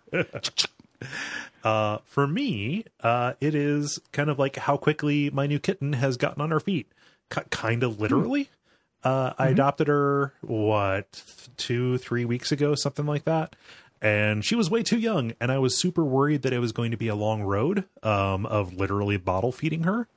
like I'd have to like wrap her in a blanket and bottle feed her so she would get enough calories. But like now she is eating dry food and she's running around and playing with things. Her weight is getting up. Like she has gone from being a little scream bean to being like an actual ass kitten. And I thought that was going to be more of a process than it was. She's a petite. Mm-hmm. She moved into petite mode, small petite. Yes. Yeah, so that's been nice. Mark asks, if you'd only ever watch films from a single decade for the rest of your life, which decade would you choose? What a fun question. Yeah, probably the 80s. It's really difficult. This is a really tough question. This is hard. 80s would be really fun. Yeah. And there's tons of good horror stuff in the 80s. And 70s. 70s are really... Yeah. But it's like, do you go for like a growth mindset or like a familiarity mindset? Like, is it, I want to watch more movies I haven't seen? You know? I mean, like only ever, I think that maybe this reveals a very unenlightened attitude toward media or whatever. I think that like, only ever. I think that the role that movies play in my life is for recreation, like, and I would rather have a wider amount of things that would help me that I would just enjoy watching. That is more valuable to me than something that would be strictly edifying. Yeah. In that case, if I was doing nostalgia, I might have to go 90s because I was 10. Right. Around then. And like, I like tons of 80s movies, but I would want to be able to watch like Jurassic Park and shit. Yeah. Being John Malkovich. But it'd be tricky. Mm-hmm. What a tough question. Don't force us to do that. That'd be the answer. Please I thought don't. about this. I went back and forth between the 70s and 80s quite a bit. Yeah. But like, I don't know. The 10s had a lot of really good shit. Yeah. Somebody's screaming at us about the 70s because the 70s is when you get like the Conversation and stuff. Right. Taxi Driver and Chinatown and everything. Like somebody is really losing their mind about that, like missing out on Dog Day Afternoon. Yeah. But then I think of like the Sting the Sting won an Oscar in the 70s and that movie fucking sucks. So like, you're just going to get a bunch of that. Before. What's that? I know we were talking about how much you hate the Sting. I just don't like it. It's not good. It's boring. What about the Sting 2? I've never seen it because I hated the first one. We watched the Sting in high school. Remember on some show I was talking about that cinematography teacher who went to go fuck the librarian? Okay. Yeah. Oh, yeah. Because we made Cinematography Club. The Sting was one of the movies we watched in that. Cool. So all these cool teenagers watching the Sting while Mr. Hirsch got his dick wet. Like, he had roughly 4 hours of pointless nonsense for you to watch while he went. He could do all kinds of foreplay, dude. Yep. Like, just, like I gotta stop showing you guys 90 minutes movies. I can't explain why. Getting into that tantric shit. Okay, guys, this is Barry Lyndon. Yeah, I know that you had to sign a permission slip to stay up this late, but yeah. All right, so we're going to be watching an uninterrupted all 7 hours of Satan Tango. Here we go. Yeah. Berlin Alexanderplatz. I'm getting into that tantric shit. Yes. Guy was a legend. Yeah. Oh fuck. Let's see here. Holland asks, if all the main Resident Evil protagonists were de-aged to teenagers and you were forced to parent one of them, who would be the easiest teen to manage and why? Who would be the biggest pain in the ass teen to parent and why? What a fun question. That's a good question, Holland. That's a great question. I would be Barry's dad. I think Barry and I share a lot of like, I would understand what it would be like to grow up to be Barry. You look at Barry and you think I can comprehend the path that he walked to be that. In terms of Resident Evil protagonist, yes. Yeah. Because it's like they all have guns and stuff. Like my boy would not raise a gun. Like my boy would be very unprepared to be in Stars. Yes. Like my boy would sell like State Farm. And there'd be like a Barry billboard or something. He'd be very pliant. All you have to do is hold something he loves hostage, and he'll, do awful things. Totally. For you. You want your bunny back? Go tell your mom dinner's ready. Yeah. It would be very easy to manipulate my boy. And then who would be the biggest pain in the ass? It's tricky because it's protagonist. Well, I mean, the obvious answer here would be, oh gosh, what's his name? Jake Jake Muller, Wesker's clone son or whatever. Yeah, from RE6. The clone boy. Yeah, the beef boy and sidekick of beef boy. I was sure there was a Wesker kid in there, and a clone of Wesker would be difficult. I would find Rebecca Chambers really annoying. It would be difficult to relate to to her, especially like if you're just getting this teen. Like, hi, this is my pulling a Marco Rubio. Here's my adult Cuban son. here's my adult star son. Yeah. It would be easier. Like if Rebecca, I feel like I would have to raise her from birth because I do not feel that I understand the problems that a teenage girl would go through like that. I got no idea. Yeah. However, my answer for this, for like the one that I think would be easiest to manage would be Claire. Okay. Yeah, Claire's pretty easy going. She's got a good head on her shoulders and seemed like she probably, got her nurturing streak early. I realize that sounds kind of sexist or whatever, but like there is a kind of person who just takes other people into consideration. And she seems like that kind of just has been her thing for a while. So she's considerate. Yeah, considerate. And I think a considerate kid would be good. Jake Muller would be the worst. A kid Leon would probably be pretty rough. I was thinking a kid Leon would be better than a kid Chris, dude. I don't like. Kid Chris would be like would be too much. Like this little workout kid. Yeah, like it'd be like Bill Murray's sons in Rushmore. Like a thing I think about on the daily. I think you referenced in like 2 other shows recently, dude. I can't stop thinking about him. How funny it is just to have these 2 beef boys. It's very Tim and Eric. It's like the brothers of Kitty Cat Man. But yeah, just like, man, Chris, just like super serious, constantly pumping iron and listening to dumb fucking metal. It'd be like having Dante as a kid almost. Yeah, like Dante grows up to be Chris. Ugh. No, disgusting. And it's good to be involved in stuff, but Chris would play football in the fall, basketball in the winter, and track in the spring. And I can't keep up with that. Yeah. And summer would be like something outside. It's all conditioning. Yeah, it's all conditioning. Like you just have to go watch your son run laps. Mm-hmm. Can you imagine? I mean, you're going to do it because he's your son and you want him to succeed, but yeah, I would change that boy. I would immediately misery him. Like he'd never run again, actually. So you would Munchausen by proxy? Yeah. I'd misery him by proxy. Yeah. Misery him by directly. Like I would, he would never run. I'm going to poison my boy. Yeah, I gave you poison to slow you down. Uh-huh. Cassie asked, for Gary, will Cassette Goblin ever come back? I know that it was more of a niche project, but I doubt I'm the only person who misses it. For Cole, do you ever think about getting into making a regular or semi-regular zine? If so, what would you like to cover in it? It's not something I'm interested in doing. And also, I've got a lot of projects. It's not something I want to do. Cassette Goblin is super fun. It took up way too much time, and at a certain point, it became not cost neutral. And I was like, I can't justify this. Yeah. I would like to do it at some point again. I can imagine doing it again because it was fun, and I liked the idea of it. I like having them there on the covers and magnets on my fridge and stuff. Yeah. I think if I relaunched it, it'd be a much more modest product with quite lower production value. Like, not that it was like a fancy bound book or anything, but I would have to make it cheaper to make it work. And I would probably not do every month. I'd probably do once every 2 months because that was just having that on my schedule was very stressful. It's a lot. Even though it was fun. Mm-hmm. So I also thought about doing it digitally, but then it feels like, what's the point? Yeah. No disrespect to the digital zine people, but come on. Moving on to our topic. Yeah. This was not presented as a topic, but we thought it was a good topic. Yes, it's a little bit related to the last one as well. But we have Andrew who writes, when do you guys quit games, assuming that you like the base mechanics, etc., to get past the first hour or so? When do you push through a bullshit level or encounter, and when do you walk away? This question is inspired by Immortal Unchained's teleporting snipers in Apexian. Yeah, that's brought to you by teleporting snipers. We always hit our target.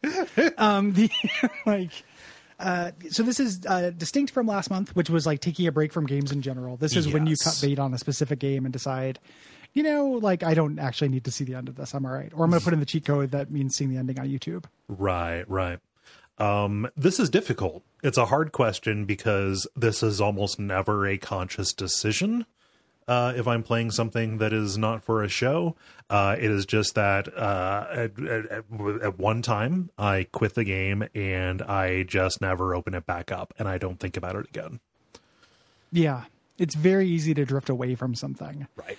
And the thing that makes me, when I try to figure out like what is making me drift on this, it's like a 50-50 mix of stuff that's happening to me and things in the game. Yeah. Like something that I've been thinking about a lot lately with the pandemic and like Hellier is, and we talked about this, we talked about it before as well. It's not a new idea, but like right game at the right time. Yes. So like there's something where it's like, it's not an aspect of the game, but for example, when we did like Legend of Grimrock 2, which I can't believe that was this year, but Jesus. it was this year. Yeah. That was the exact right game I needed at the time. Like I got super into it. I like fell into it really hard, played it in all my off time, got beat really quick. Like absolutely adored it. It was the exact right game. And then like something will pop up where it's like a game that I ostensibly like, but it's kind of the wrong game. Like I'm just kind of not in the mood, for it at that point.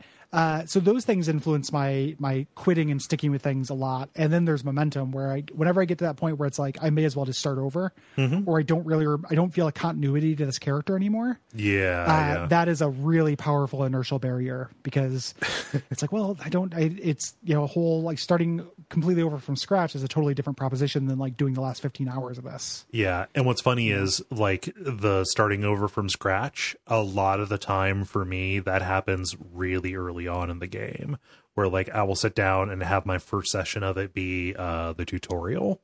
And, a tutorial can last, hour, 2 hours or whatever, fully a session. Right. And then you go away and do something and I come back and I'm like, oh, I didn't internalize anything that they told me to do. And I would have to do that again to actually get my legs under me. Yeah. So a big part of it is just that kind of a inertial feeling, right? Yeah. And then in terms of things a game can do, for me, it's very rarely is it like one bullshit encounter. Yeah. People talk about that kind of thing a lot in a game, but a lot of times it's, I'm like, okay, I can get past this. And sometimes I will like that kind of thing. Like I know this is going to sound contrarian of me, but like I kind of didn't mind the snipers in Immortal Unchained. Like in playing it, I recognize why they're annoying. I don't want to take that away from anybody. In my experience in my hand, I was like, oh, I can figure this out. Like this is probably intended as like a fun challenge. I'm seeing it as that. That's not objectively what it is. But that's how I'm reacting to it. For me, it is the base, again, was talking about earlier, like what I'm doing for most of the game. Yeah. Like, God, I move really fucking slow in this game. Yeah. And they just wanted me to backtrack. Like I got to go all the way back to the beginning. Like that will stop me. It's not, go back to our difficulty-ish episode. And we were talking about like, just as a thought experiment, like patience as a kind of difficulty, right? Yeah. Like you compare those two scenarios, the Apexion snipers are a thing that I can constantly be engaged trying different tactics to get past them. A long walk back to the beginning or like a 90-minute cutscene or what have you is something that I can't try anything. Yeah. Like it's just like here's some downtime, sit and like it. You have to get through it. Yeah. If I'm not actively trying to bring new solutions to something or trying new things or iterating, that will put me off. Yeah. It's a knot that you're working through as opposed to just pulling line for hours and hours. I love it. Yeah, I love a knot. Love to solve a problem. Love to solve a puzzle. Yeah. Hate to watch a movie in the middle of my game. Hate to just press up for like a long time. Yeah. And there's a limit to that too. Like I'm pretty sure that if I wasn't covering it for the show, I wouldn't have finished Sekiro. Yeah. Like that's the extreme version of that where, like getting through the knot is a thing that people explicitly say. Like it's a good thing that it took me, 2 weeks of constant effort to learn and beat Sword of Saint Ishin. Or, even like Roof Owl, was a pretty big wall for me. as much as I came to like that fight better in the end. Yeah, like that would have been like too much for me. They're totally exceptions. Yeah. Like, I don't think I would have, and a lot of times games don't put them on the critical path, right? Like, I don't think I would have beat the Nameless King. Right. If I was just playing Dark Souls 3 for fun. And then eventually got to the point where I was like, I never beat Madeira. I'm like, fuck this shit. You know, like I eventually got to where I wasn't going to do it. Oh yeah. Well, just like you look at it, it's like, oh, this isn't serious. Like you're not a serious game. Okay, cool. Yeah. You're not being real here. So they're definitely, but in a general sense, it tends to be tedium. In some cases though, it is definitely just an annoying knot. And a lot of times with those knots, I start feeling like I've run out of ways to try to untie it. Yeah. You know, it's still that metaphor. Like with Sword Saint Ishin, I tried going into it with my instincts. I tried going into it, you know, okay, like I know these moves, you know, that he has, but then he pulls out an Uzi and just shoots me with like, and I cannot react in time. Right. So then I look it up and they're like, okay, use the umbrella prosthetic for this. So I go and I level up the umbrella prosthetic and I get enough spirit emblems or whatever to block that consistently, and then it's another thing. And I just kind of ran out of will to untie the knot and then ways to untie the knot. Like I'm doing this right, but I need to untie it faster. It's like, oh yeah, it boils back down to either brute force or, you know, aptitude, right? Like it boils back down to those, which is kind of its own kind of tedium. Like I can't outsmart this, you know? Yeah. Yep. And that's really valuable to me. Like I will put, you know, it's genre dependent. Like I will put a lot of time into getting past an encounter in a turn-based game, you know, that is not reflex based. Yeah. You know, or even like a hybrid thing. Like, you know, you run in, like I played Fallout 4 and I'm like, oh, there's a Deathclaw here. He's legendary. I shouldn't fight him. Do I have enough stuff in my equipment to kill him? Like this is a knot I can try to untangle. Yeah. You know, that kind of thing works for me very well. Whereas a simple like reflex test, not simple reflex test, that's dismissive, but like something that is more just aptitude and in the hands, I'm less likely to do. Yeah. In a non-mechanical sense, the story can fail me, and not just because like, oh, they decided to go in a stupid direction, or I don't like what they're saying about their characters, or just about, you know, things in general with this.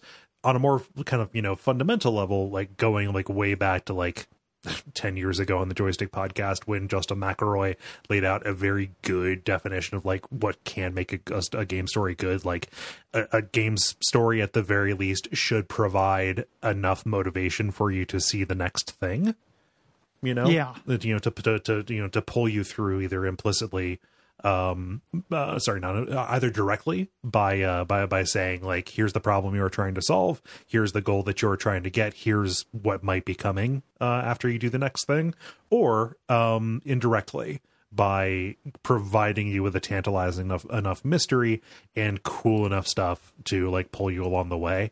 There's an awful lot of times when a game's story, and this is tied up with pacing too, which can be tied up with play, like they just make you do some awful bullshit for long enough that you forget why you're doing it and you stop wanting to know what's on the next horizon, right?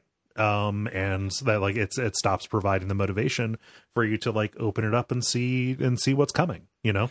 I know this is a canard for me, but this ends up being a huge thing when I have revisited like a bunch of old RPGs, like JRPGs.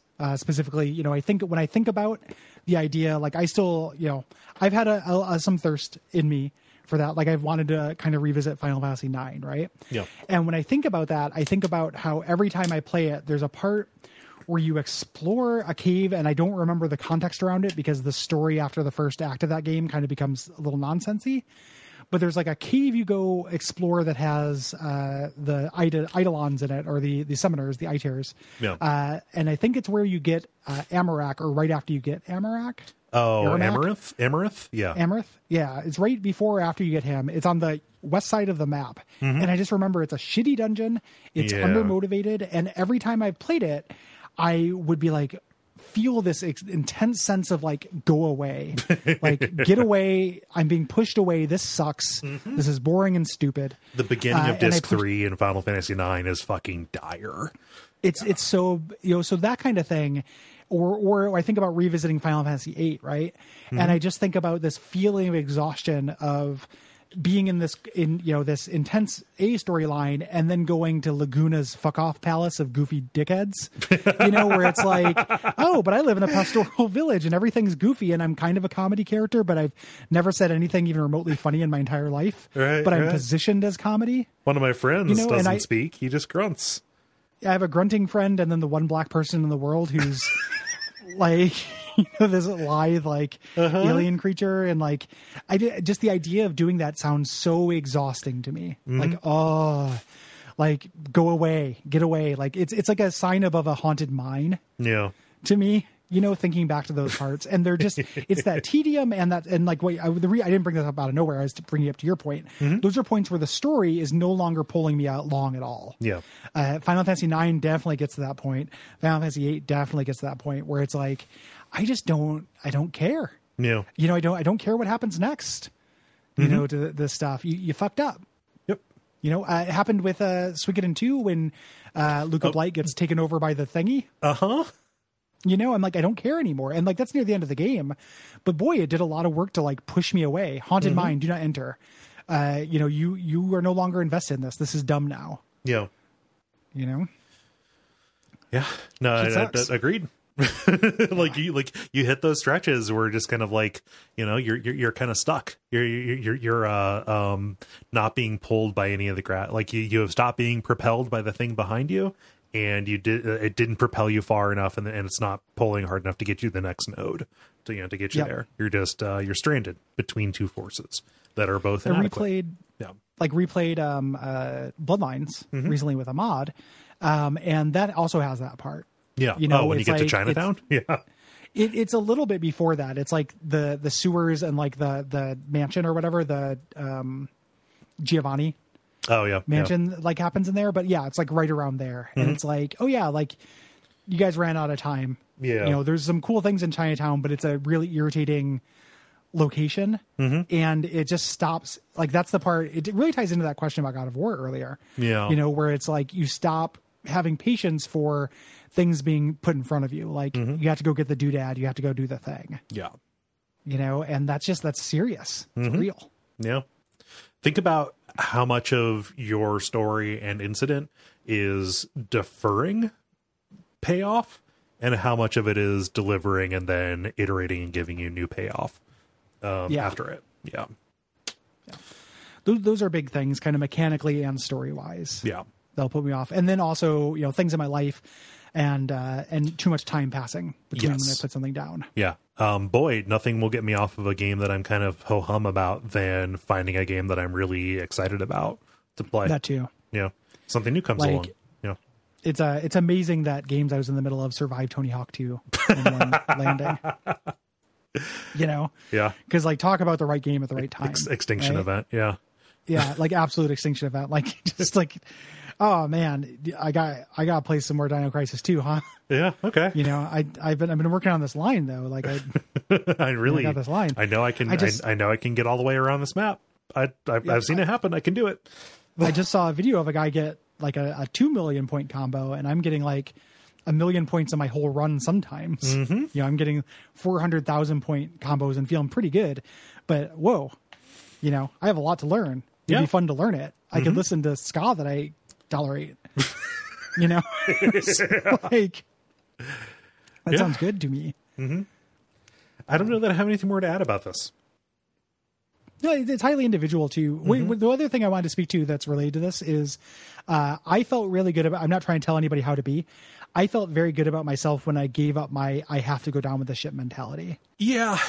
That's a thing. It happened with books first. Then it happened with TV shows.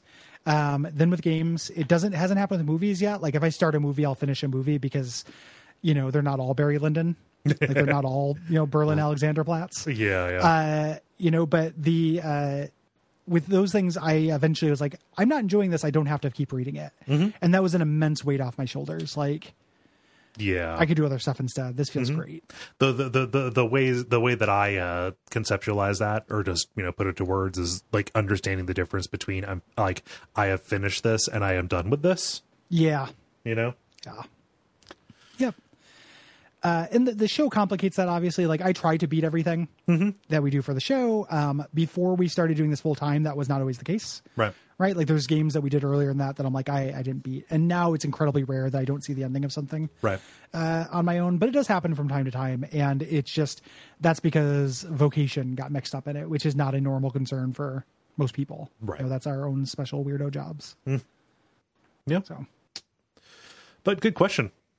Yeah, good question. Interesting topic. Yeah. I recommend giving up on stuff halfway through. It'll make you happier. If you're not enjoying it, like there's a weird like quasi. Me and Will talk about this, but like me and Will are have different kind of general philosophies. But one thing that we have a lot of overlap on is this kind of like adjacent to hedonism feeling of like, hey, we're only here for so long. Like, let's enjoy it. Like, let's try to maximize our happiness and maximize the happiness of others and minimize our misery. Yeah. You know, and that's what I think of this as related to. Like, it's possible I can go down with a ship and get like a really profound nugget of joy. But it's just as likely, or I would say more likely, I don't. Yeah. And I would rather throw the dice again than, you know. Pretty much in line with that. Thanks for the topic. Yeah. Thank you. Yeah, thank you for the topic. If we didn't get to your question or prompt, we will. Hit us up next month. Yeah. On the Patreon. Yeah. How do you feel about going and doing the responses? I feel good about it. Let's do it. So we're going to start here with our with people talking about Plants vs. Zombies. We have Ben writing in via contact saying, I decided to reinstall Plants vs. Zombies on my phone and give it another playthrough after listening to your episode. It's maybe my fourth time playing through the game. I quickly fell in love with the game again, largely due to the excellent theming. All of the Plants and Zombies animations produce so much character with so little, and the almanac adds genuinely funny information to most of them, my favorite being the Tall Nuts entry, which suggests a rich backstory with the walnut. I'm currently giving the sequel another chance after bouncing off of it on release. I'm really enjoying it, but I remember the difficulty getting a bit hateful later on. The highlight of Plants vs. Zombies 2 so far is the pirate zombies shouting, "Brains ahoy!" Yeah. I have, since the last time we recorded that, Plants vs. Zombies 2 has been my like before bed game. And I beat the adventure mode, and it gets hateful as hell near the end. And I've been doing like degenerate, like playing in the arena once a day to claim gems to buy stuff. Wow. Yeah, oh yeah, it's bad, dude. It's dark here, man. I'm trapped inside. There's a death fog. I wasn't this week. I wasn't criticizing you. No, it's bleak though. It's bad. Yeah. But the adventure mode. So one thing I wanted to give, I mentioned this on another episode. There is a mod out there. I can't remember the name, but you can Google it. That changes Plants vs. Zombies 2 into a single player type game. You can play on your computer. You have to do an Android emulator, right? Yeah, probably have to do an Android emulator, but that's a small price to pay to not have to pay any money and just have regular unlocks of this. The other thing I can give to people who are playing Plants vs. Zombies 2, which is like the adventure is like 80% good, like before it gets absolutely hateful. But use your boosted plants that you have in your garden. Yeah. So dorky. Samuel says via contact. I'm not sure if I should thank you or curse you two for this episode. I ended up re-downloading Plants vs. Zombies in the middle of the episode and spent 20 plus hours replaying the campaign and challenge modes, getting to 20 waves on Endless. I even started playing Plants vs. Zombies 2. I managed to avoid spending money so far. While these games are swell, I've stopped playing Disco Elysium and Lords of Magic due to my Plants vs. Zombies habit. Hey, Disco Elysium and Lords of Magic will still be there when you come back. And also, there's not much more you can do with it. Absolutely. There's your life needs simple and complex cards, man. Yeah. You know what? You're probably playing this on your phone, possibly. You're not playing Disco Elysium on your phone. You need something to play on your phone. Yeah, they should port Disco Elysium to phones. Yeah. And until they do, Plants vs. Zombies can be fine. Absolutely. Yeah. Yeah. Andrew writes via contact, I confess that I get jealous when other people have spouses that are also into gaming. My wife just isn't into video games at all, sees no value in them, and never plays them. Except one. Yes. For about 6 months back in 2014, My wife was completely and utterly addicted to Plants vs. Zombies. It was all she did for hours each day with no other hobbies or interests. I have distinct memories of returning from night class around 10 p.m. to find her playing it on the iPad, eyes glazed over, totally oblivious to time and space. I wasn't even sure that she ate dinner. She beat the game twice, tried the sequel, got bored, and hasn't played another video game since. We've been married 10 years this month. Congratulations. And to this day, I still have no idea why she got hooked on this game. Was it the catchy music, the little dancing sunflowers, the Zen garden? I'll never know, but I suspect the tactile nature of the play on the iPad was a key factor. What do you guys think? All the above? Yeah, all the above. Like iPad, children often, I'm not comparing your wife to a child, but children also gravitate towards touchscreens. Mm-hmm. They make a lot of intuitive sense. Yep. And I'm going to just say, like, people who are not used to playing games, a lot, because even for things that feel very intuitive to us, like, there are barriers to that. I remember trying to get my ex-wife into Portal. Yeah. And just like an FPS, like WASD and mouse just didn't make sense. Yeah. Period. Mm-hmm. And I was like, oh yeah, this is stuff I grew up with. Like, of course it makes sense to me. Like, I played Quake. I'm sure she could get it. Yeah. Yeah. She wasn't dumb. It's just whether you have those interface skills, whereas touching something is as elemental as it gets. Yeah. Yeah. So and, like the iPad definitely, the theming definitely, like, it's super approachable and inviting. It is not off-putting in any particular way. But also like the campaign is designed really well. Like, go back and listen to us heap the amount of praise on it that we did. Like, it gives you something new every time. Like, it is a super gentle curve, but it's incredibly generous. And like, that dopamine hit was good enough that they decided, oh, we can monetize this. So let's make it so you pay money to get that. Yeah. Yeah. But initially it was definitely, it's much more pure and a really good example of like just stringing you along in a good way. Yeah. The what we were talking about earlier with quitting games. Mm-hmm. Like, there's always a treat around the corner and you always want to know what the next treat is. Mm-hmm. Yeah. Moving on to responses about Lords of Magic, Eric says, I gave Lords of Magic a good 5 hours before coming to a slow realization. The game seemed really cool, but wouldn't I like it more if the combat was turn-based and if the interface was a little easier to use? And heck, if it was about 20% more aesthetically appealing. Then I realized that the game I was gradually putting together in my mind was just Heroes of Might and Magic. So, Lords of Magic, I dedicate my $3 Steam sale purchase of Heroes of Might and Magic 5 to you. May your bravery never be forgotten. Cool.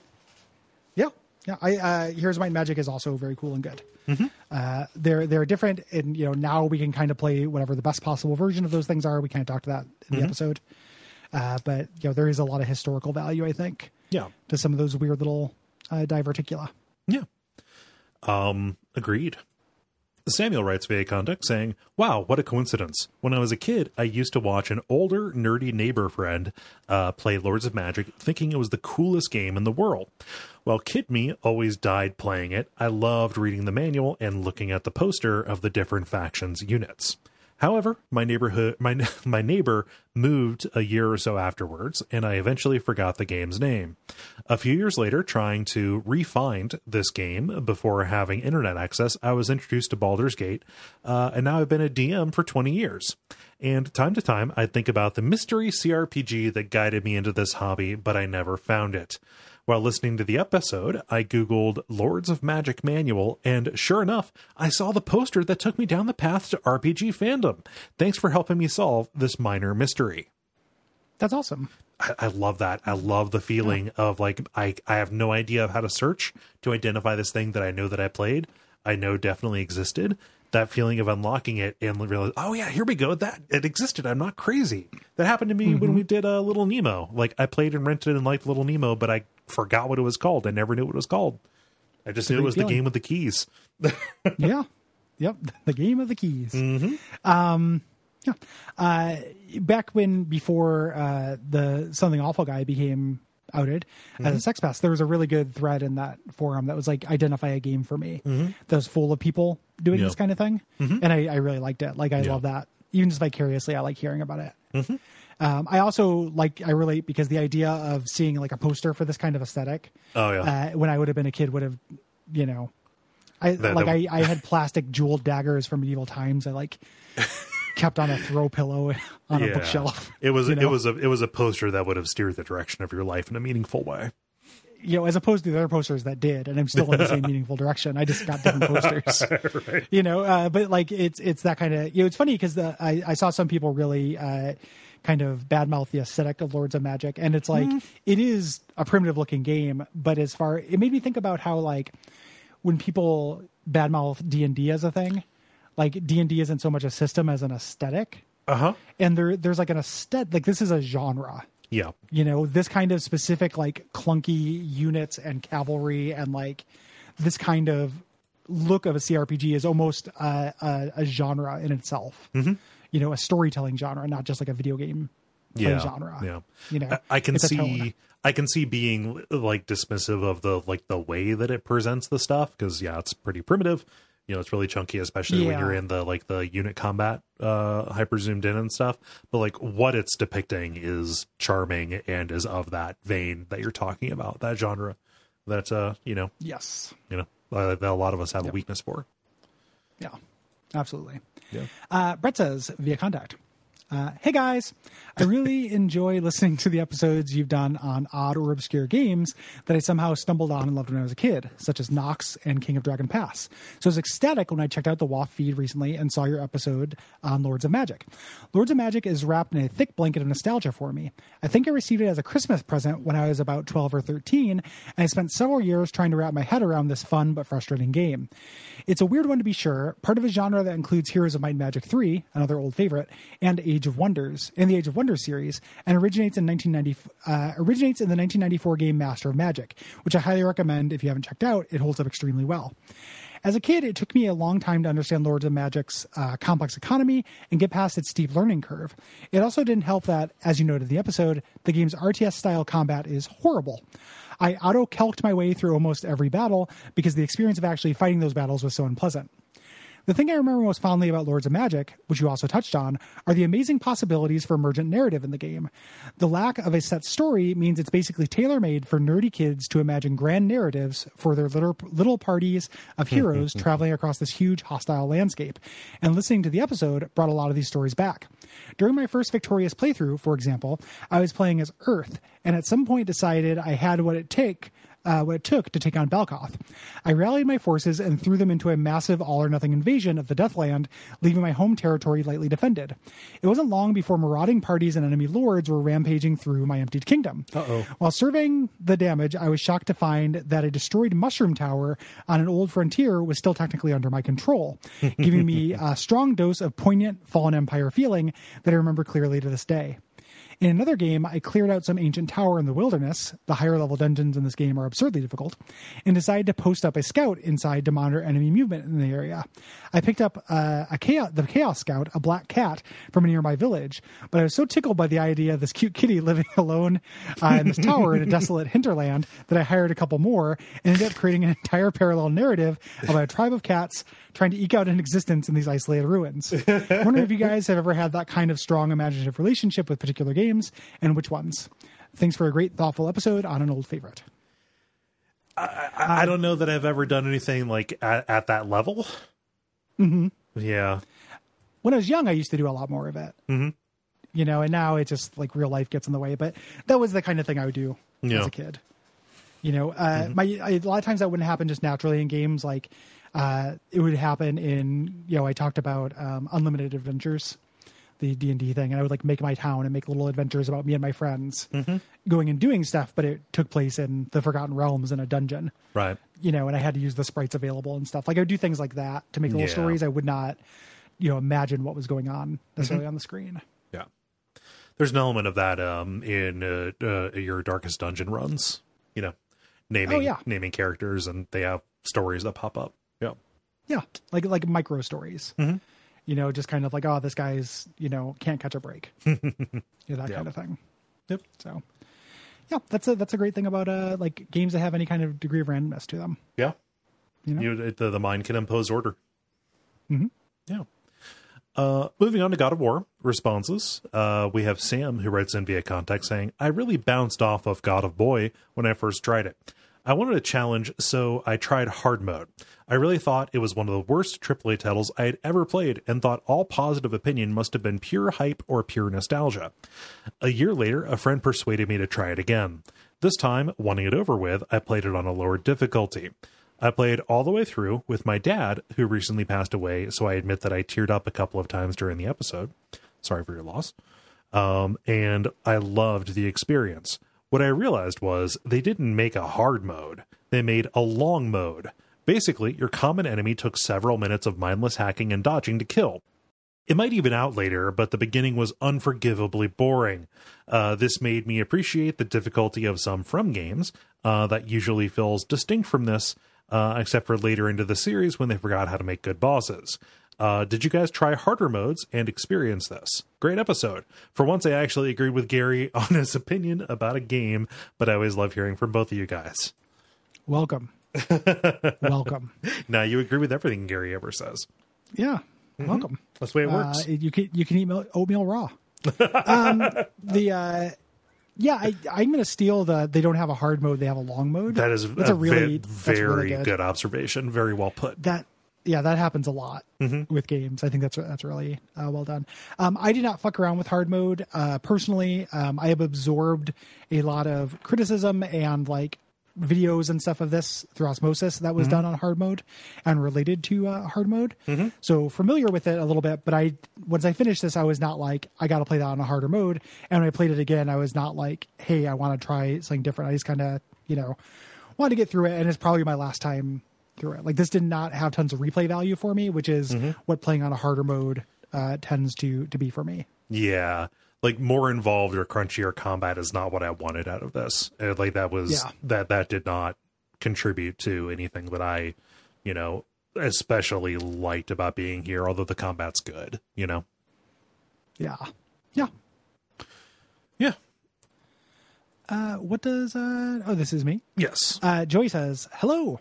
I've been waiting for you guys to cover God of War for a while, as it's one of my favorite releases in the last several years. However, I was surprised at how lukewarm you were on the gameplay in general. I understand the gripes about some of the puzzling and wall climbing, which certainly deserve the criticism, but I think the combat is as good as any game I've ever played and makes up for a lot of other sins. The Leviathan Axe deserves to be in the pantheon of best video game weapons ever, right up next to the Doom 16 Super Shotgun, and was more than excellent enough on its own to keep me from ever growing tired of the combat during my 20-ish hour playthrough. Where does the axe rank up for you guys in best feeling video game weapons? Can we get a top 3 or top 5 list from each of you? I always appreciate your honesty when breaking down games and logical explanations you provide for your criticisms. Keep up the awesome work. The Leviathan Axe feels great. I really enjoy it. Like it is a worthy entry into the pantheon of like good feeling weapons that also act differently than other things that I've played with before. Yeah, it's a tool and a weapon, which is great. I love it when that happens. I feel like we were pretty warm on the combat. Like we just didn't talk about it that much. Yeah. Like I think that we chatted about the enemy variety and how the combat's going to kind of feel the same, and like there is a satisfying nature to that combat, even being the same, because the axe is really fun. But it was also my second time through the game. Like I don't have an unlimited appetite for Leviathan Axe combat. Yeah. Like in a way, I think the criticism of the enemy variety, it comes from a place of like really enjoying the way the combat feels. Actually, I wanted more interesting stuff to do with it. And the bummer is that it's such a long game that like people who are screaming this, the interesting stuff you do with it is in the Valkyrie fights, and those are really good. And if this game wasn't so long and it wasn't a 4.5 hour episode anyway, I probably would have gone through those and could have talked about them in more detail. Yeah. That's kind of where the combat of this game kind of comes alive in general. It's, there's kind of two halves to any game combat. There's like your half and then what you're using it on. And they're both equally important. Yeah. And this is a thing where I feel like your half is actually really good, even though I don't think that the combat is like as deep or as satisfying as like Bloodborne or Souls to me. Yeah. That's a high bar. It's a super high bar. Like this is a really good version of that. It's not like it's so simplified as to be like Hellpoint or Susuna's Hellblade. Setsuna's Hellpoint, yeah. Well, I mean, it might as well be. It's Hellblade. There is a game called Hellpoint, but like they should never have called it Hellblade. No. It's such a weird name for that game. Hellblade Senua's Sacrifice. Yes. Yeah. It's not like Senua's Sacrifice where it's like a super simplified version of Souls combat. Like it's better than that, but I don't think it's quite like I could have stood a little deeper, I guess. Not that much deeper though. It was still good. Yeah. Jonathan writes, "It's kind of bizarre to me that God of War 2018 made me feel sympathy for Kratos, a character who could be defined by this one sentence. Man, fuck the gods." And the ability to think of ways to violently repurpose severed limbs. During the scene in which he needs a creature's heart for reasons, the game has you perform the only real God of War ass button mash QTE to do the most God of War ass thing. And Kratos looks increasingly exhausted and miserable as he becomes coated with more and more blood. Christopher Judge's facial acting made this scene work way more than I expected it to as it went on. It did a great job of showing that Kratos was trying to do better and be better, and having to regress back into his old self, even for a moment, was just as taxing to him as it was for me.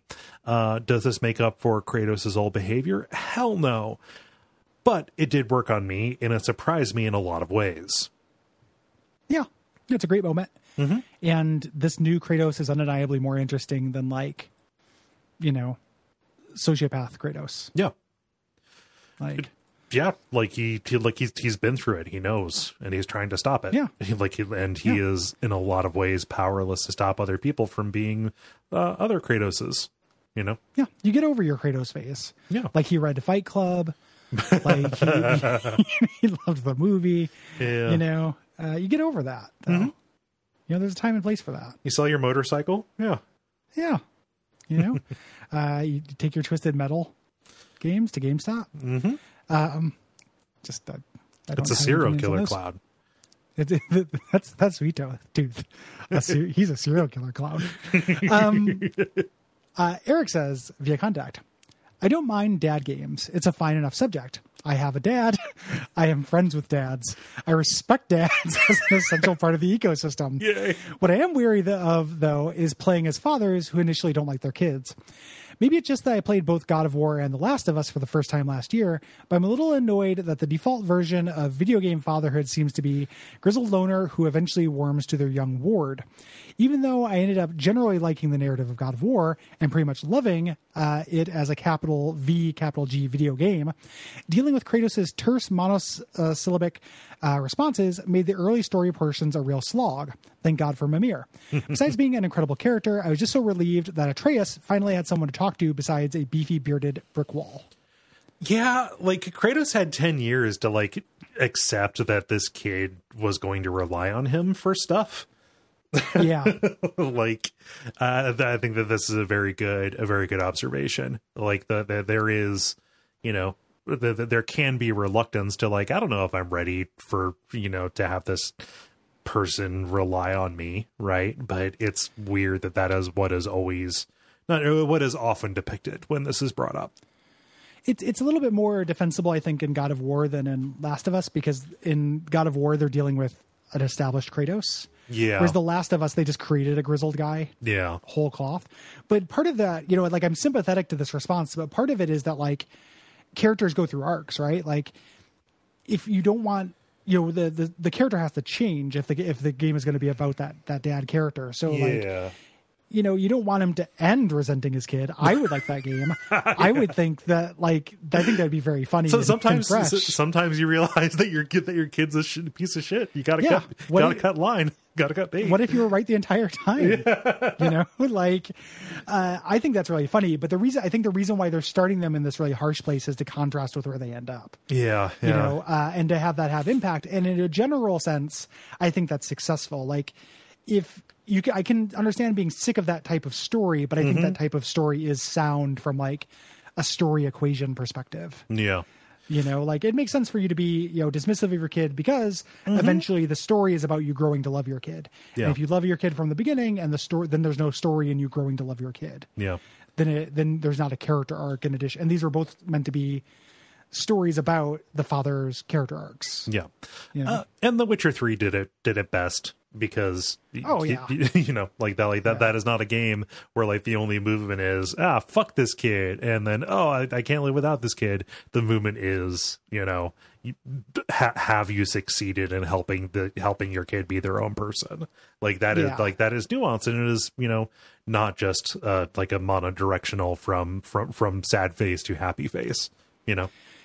It like depends on what story you're telling. Yeah. Right. Like the God of War 3 and The Last of Us are telling story. I mean, about both characters, like they're both important, but that character arc that's addressed is the character arc of, you know, the dad. Yeah. In Witcher 3, it is a role-playing game where the character arc is of the dad, but it can go either way. It's not the story of a dad coming to terms with him.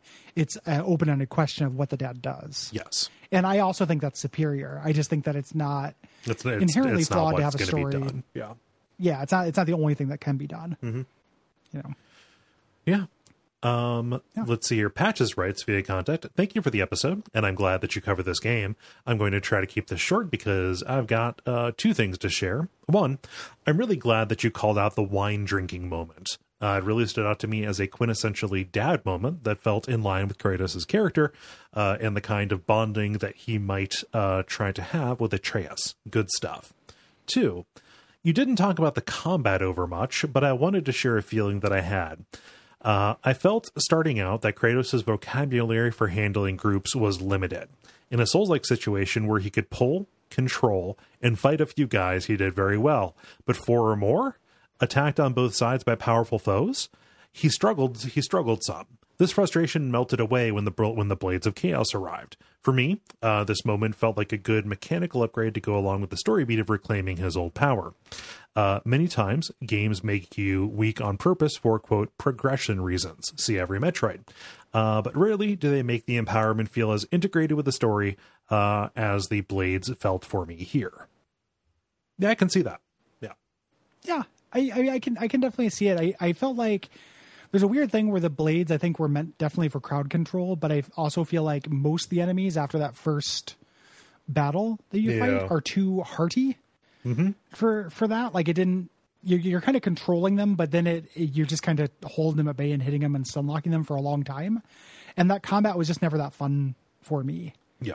You know, it just never felt that empowering to me. I understand that's what they're going for, but I think that kind of crowd control aspect works best with like fragile enemies as opposed to tough enemies, I guess. Yeah. Like if the flow of an encounter was, here's a lot of chaff that is coming at you, a lot of weak things, and you know there are a couple of strongos mixed in. If a step was, okay, clear out the weakies so you can take on the strongos, that made sense. But the composition never ended up being exactly that. Yeah. No, they were tied to the element. Yeah. Thing, you know, which ended up being a little bit frustrating when you'd have to switch. Yeah. You know, so, Eli says via contact. Towards the end of my playthrough of this game, I've been left interested in playing the OG God of War trilogy, if only to see what led to this iteration of Kratos. I decided to make good on that interest after beating God of War 2018, this most recent time, but sadly, or more likely, thankfully, with only access to a PS4, the only one of these games easily available to me is God of War 3. While I did not finish the game because I could not be bothered to attempt the Zeus fight a second time, because I was not in love with the game's combat, I did see basically all the game had to offer, and one thing in particular jumped out at me. Over the game's comparatively short runtime, you find yourself butchering your way through the Greek pantheon, with Poseidon and Hades both dead in the first hour, before you go on to kill Helios and Hermes and Hercules and so on. And I was struck by how hollow most of these kills were ringing inside of me, from the excessive blood and violence to the cutscenes themselves. The combat's weightlessness meant these gods were just masses of polygons that Kratos was flailing his blades at before he ripped them apart. With this aspect of the game compared to God of War 18, it's amazing how much weight the entire product, by which I mean both its writing and its mechanics, is able to give to the deaths of Magni and Modi, two figures most people aren't likely to know if they have not been reading up on the Norse mythology. I felt more emotional and physical impact when Atreus stabbed Modi than I did seeing Kratos toss Poseidon around like a rag doll before tossing him off a cliff. None of that is to say that the God of War 2018 game moved me to tears, but it did make me feel something, like something had happened. Yeah. Well observed. So what's funny is that we talk about God of War 2018 being Zeus reckoning with his actions in the original trilogy. Like 1 and 2, it's mostly about him kind of dealing with the death of his family and like figuring out his place in the pantheon. Like the thing that defines him is what happens in 3, which is when he goes and kills every single god in Greece. Yeah. So like 3 might be the only one you actually need to play to get this, but I totally see. Yeah, no, like just the combat system is going to define how these bosses feel. Yeah, absolutely. Yeah, and there is a pleasure to that, but they're so different pleasures. Like, this one operates as a subversion of those ones, but the opposite is not as interesting. Like, what if gods were weak and you just tore apart them through, like tissue paper? Not as fun. Right. What does Evan say?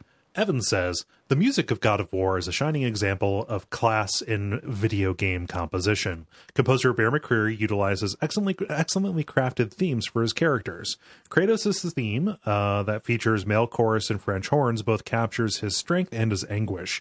Faye's theme might be the most beautiful melody in the game, but the way McCreary emphasizes the leading tones in the solo soprano and violins demonstrates the anguish of losing a loved one, while a variation on Kratos' theme is used as one of the accompanying patterns to emphasize their relationship.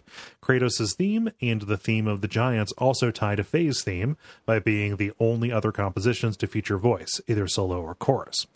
McCreary then uses these themes as leitmotifs, a technique by which themes transform in pitch, content, rhythmic structure, orchestration dynamics, or a combination to demonstrate the growth of the characters through the story.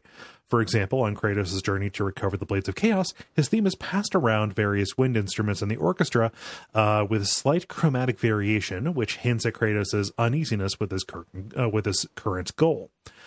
This material also juxtaposes against an accompanying figure derived from Faye's music in the upper strings, showing the history he was trying to forget with his new family. When the blades are revealed, a final transformation of Kratos' theme arrives by inverting the pitch content of Kratos' theme, conveying a feeling of reverting to old ways. Just amazing.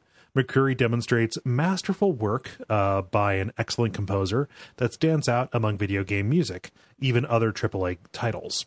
As games continue to grow, hopefully composition of this quality becomes the norm. Evan, you should just take that, make it into a script for a YouTube essay, and like put in some examples, and you'll get people to pay attention to that. Yeah, good insights. 100%. Yeah, good, definitely good insights.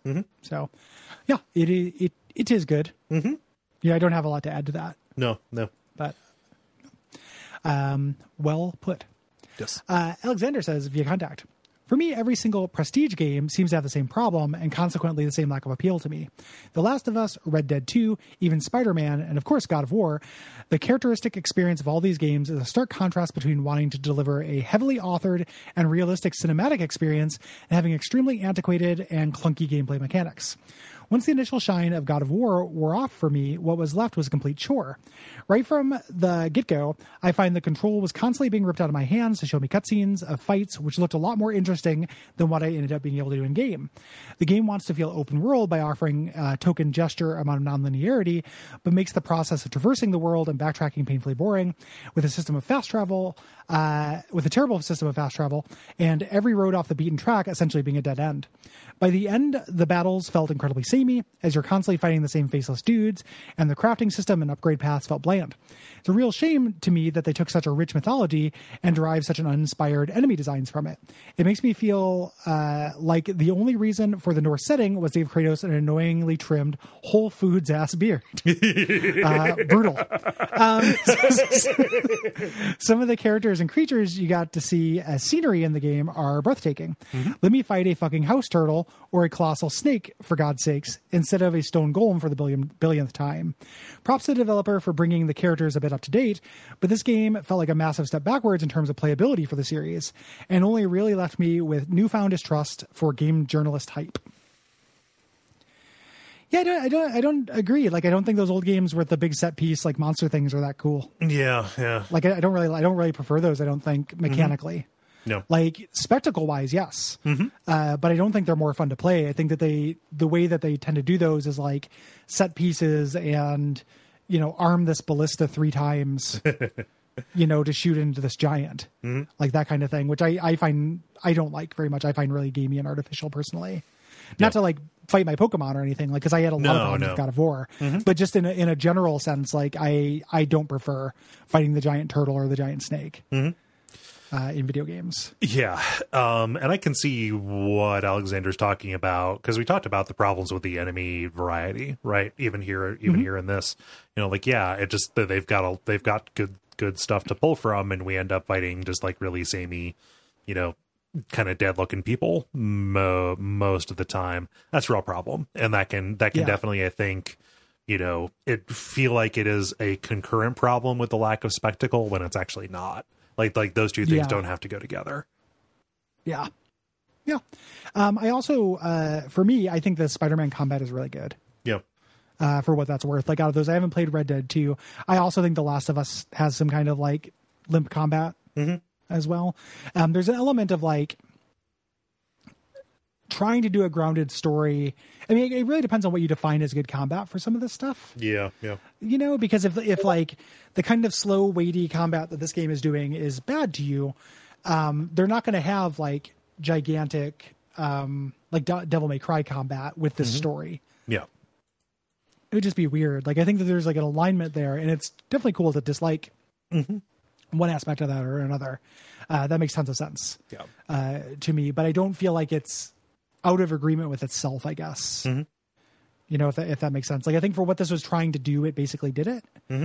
Even though, like I said, I had issues with it too. Yeah. So. Yeah. And we'll round us out here. Final response from Darren, who wrote in. This was a comment on the Patreon, saying, "Hi there. To start, I'm right there with you on the sensation of whiplash regarding Atreus's mood swings, and it continued to nag at me over the course of play. I'm not terribly well versed on Norse mythology. Most of what I know came from that old Quake-era third-person brawler Rune, so the hints of the boy's true nature eluded me until it was outright stated at the end. I love that reveal. I was grinning ear to ear. It did make me think back on those strange mood swings and consider what might have been actually going on there. Recalling that in the myth, this is spoiler, recalling that in the myth, Loki was imprisoned in the earth, and a venom he was allowed to spill into his open heart when his wife wasn't there to catch the poison with a bowl. His screams of agony would go on to be the cause of earthquakes. Thanks, Odin. With that in mind, and factoring in all of the lies and secrets, the manipulation by almost every party, it is possible that Atreus isn't just a kid coming to terms with his heritage, but also a secret vessel for an incredibly vengeful and wicked god bent on revenge. I know that there's nothing expressly to go on besides just how bizarre Atreus's behavior was during the middle stretch, but with all of the subtle suggestions of time shenanigans, it also doesn't feel like it is outside of the realm of possibility.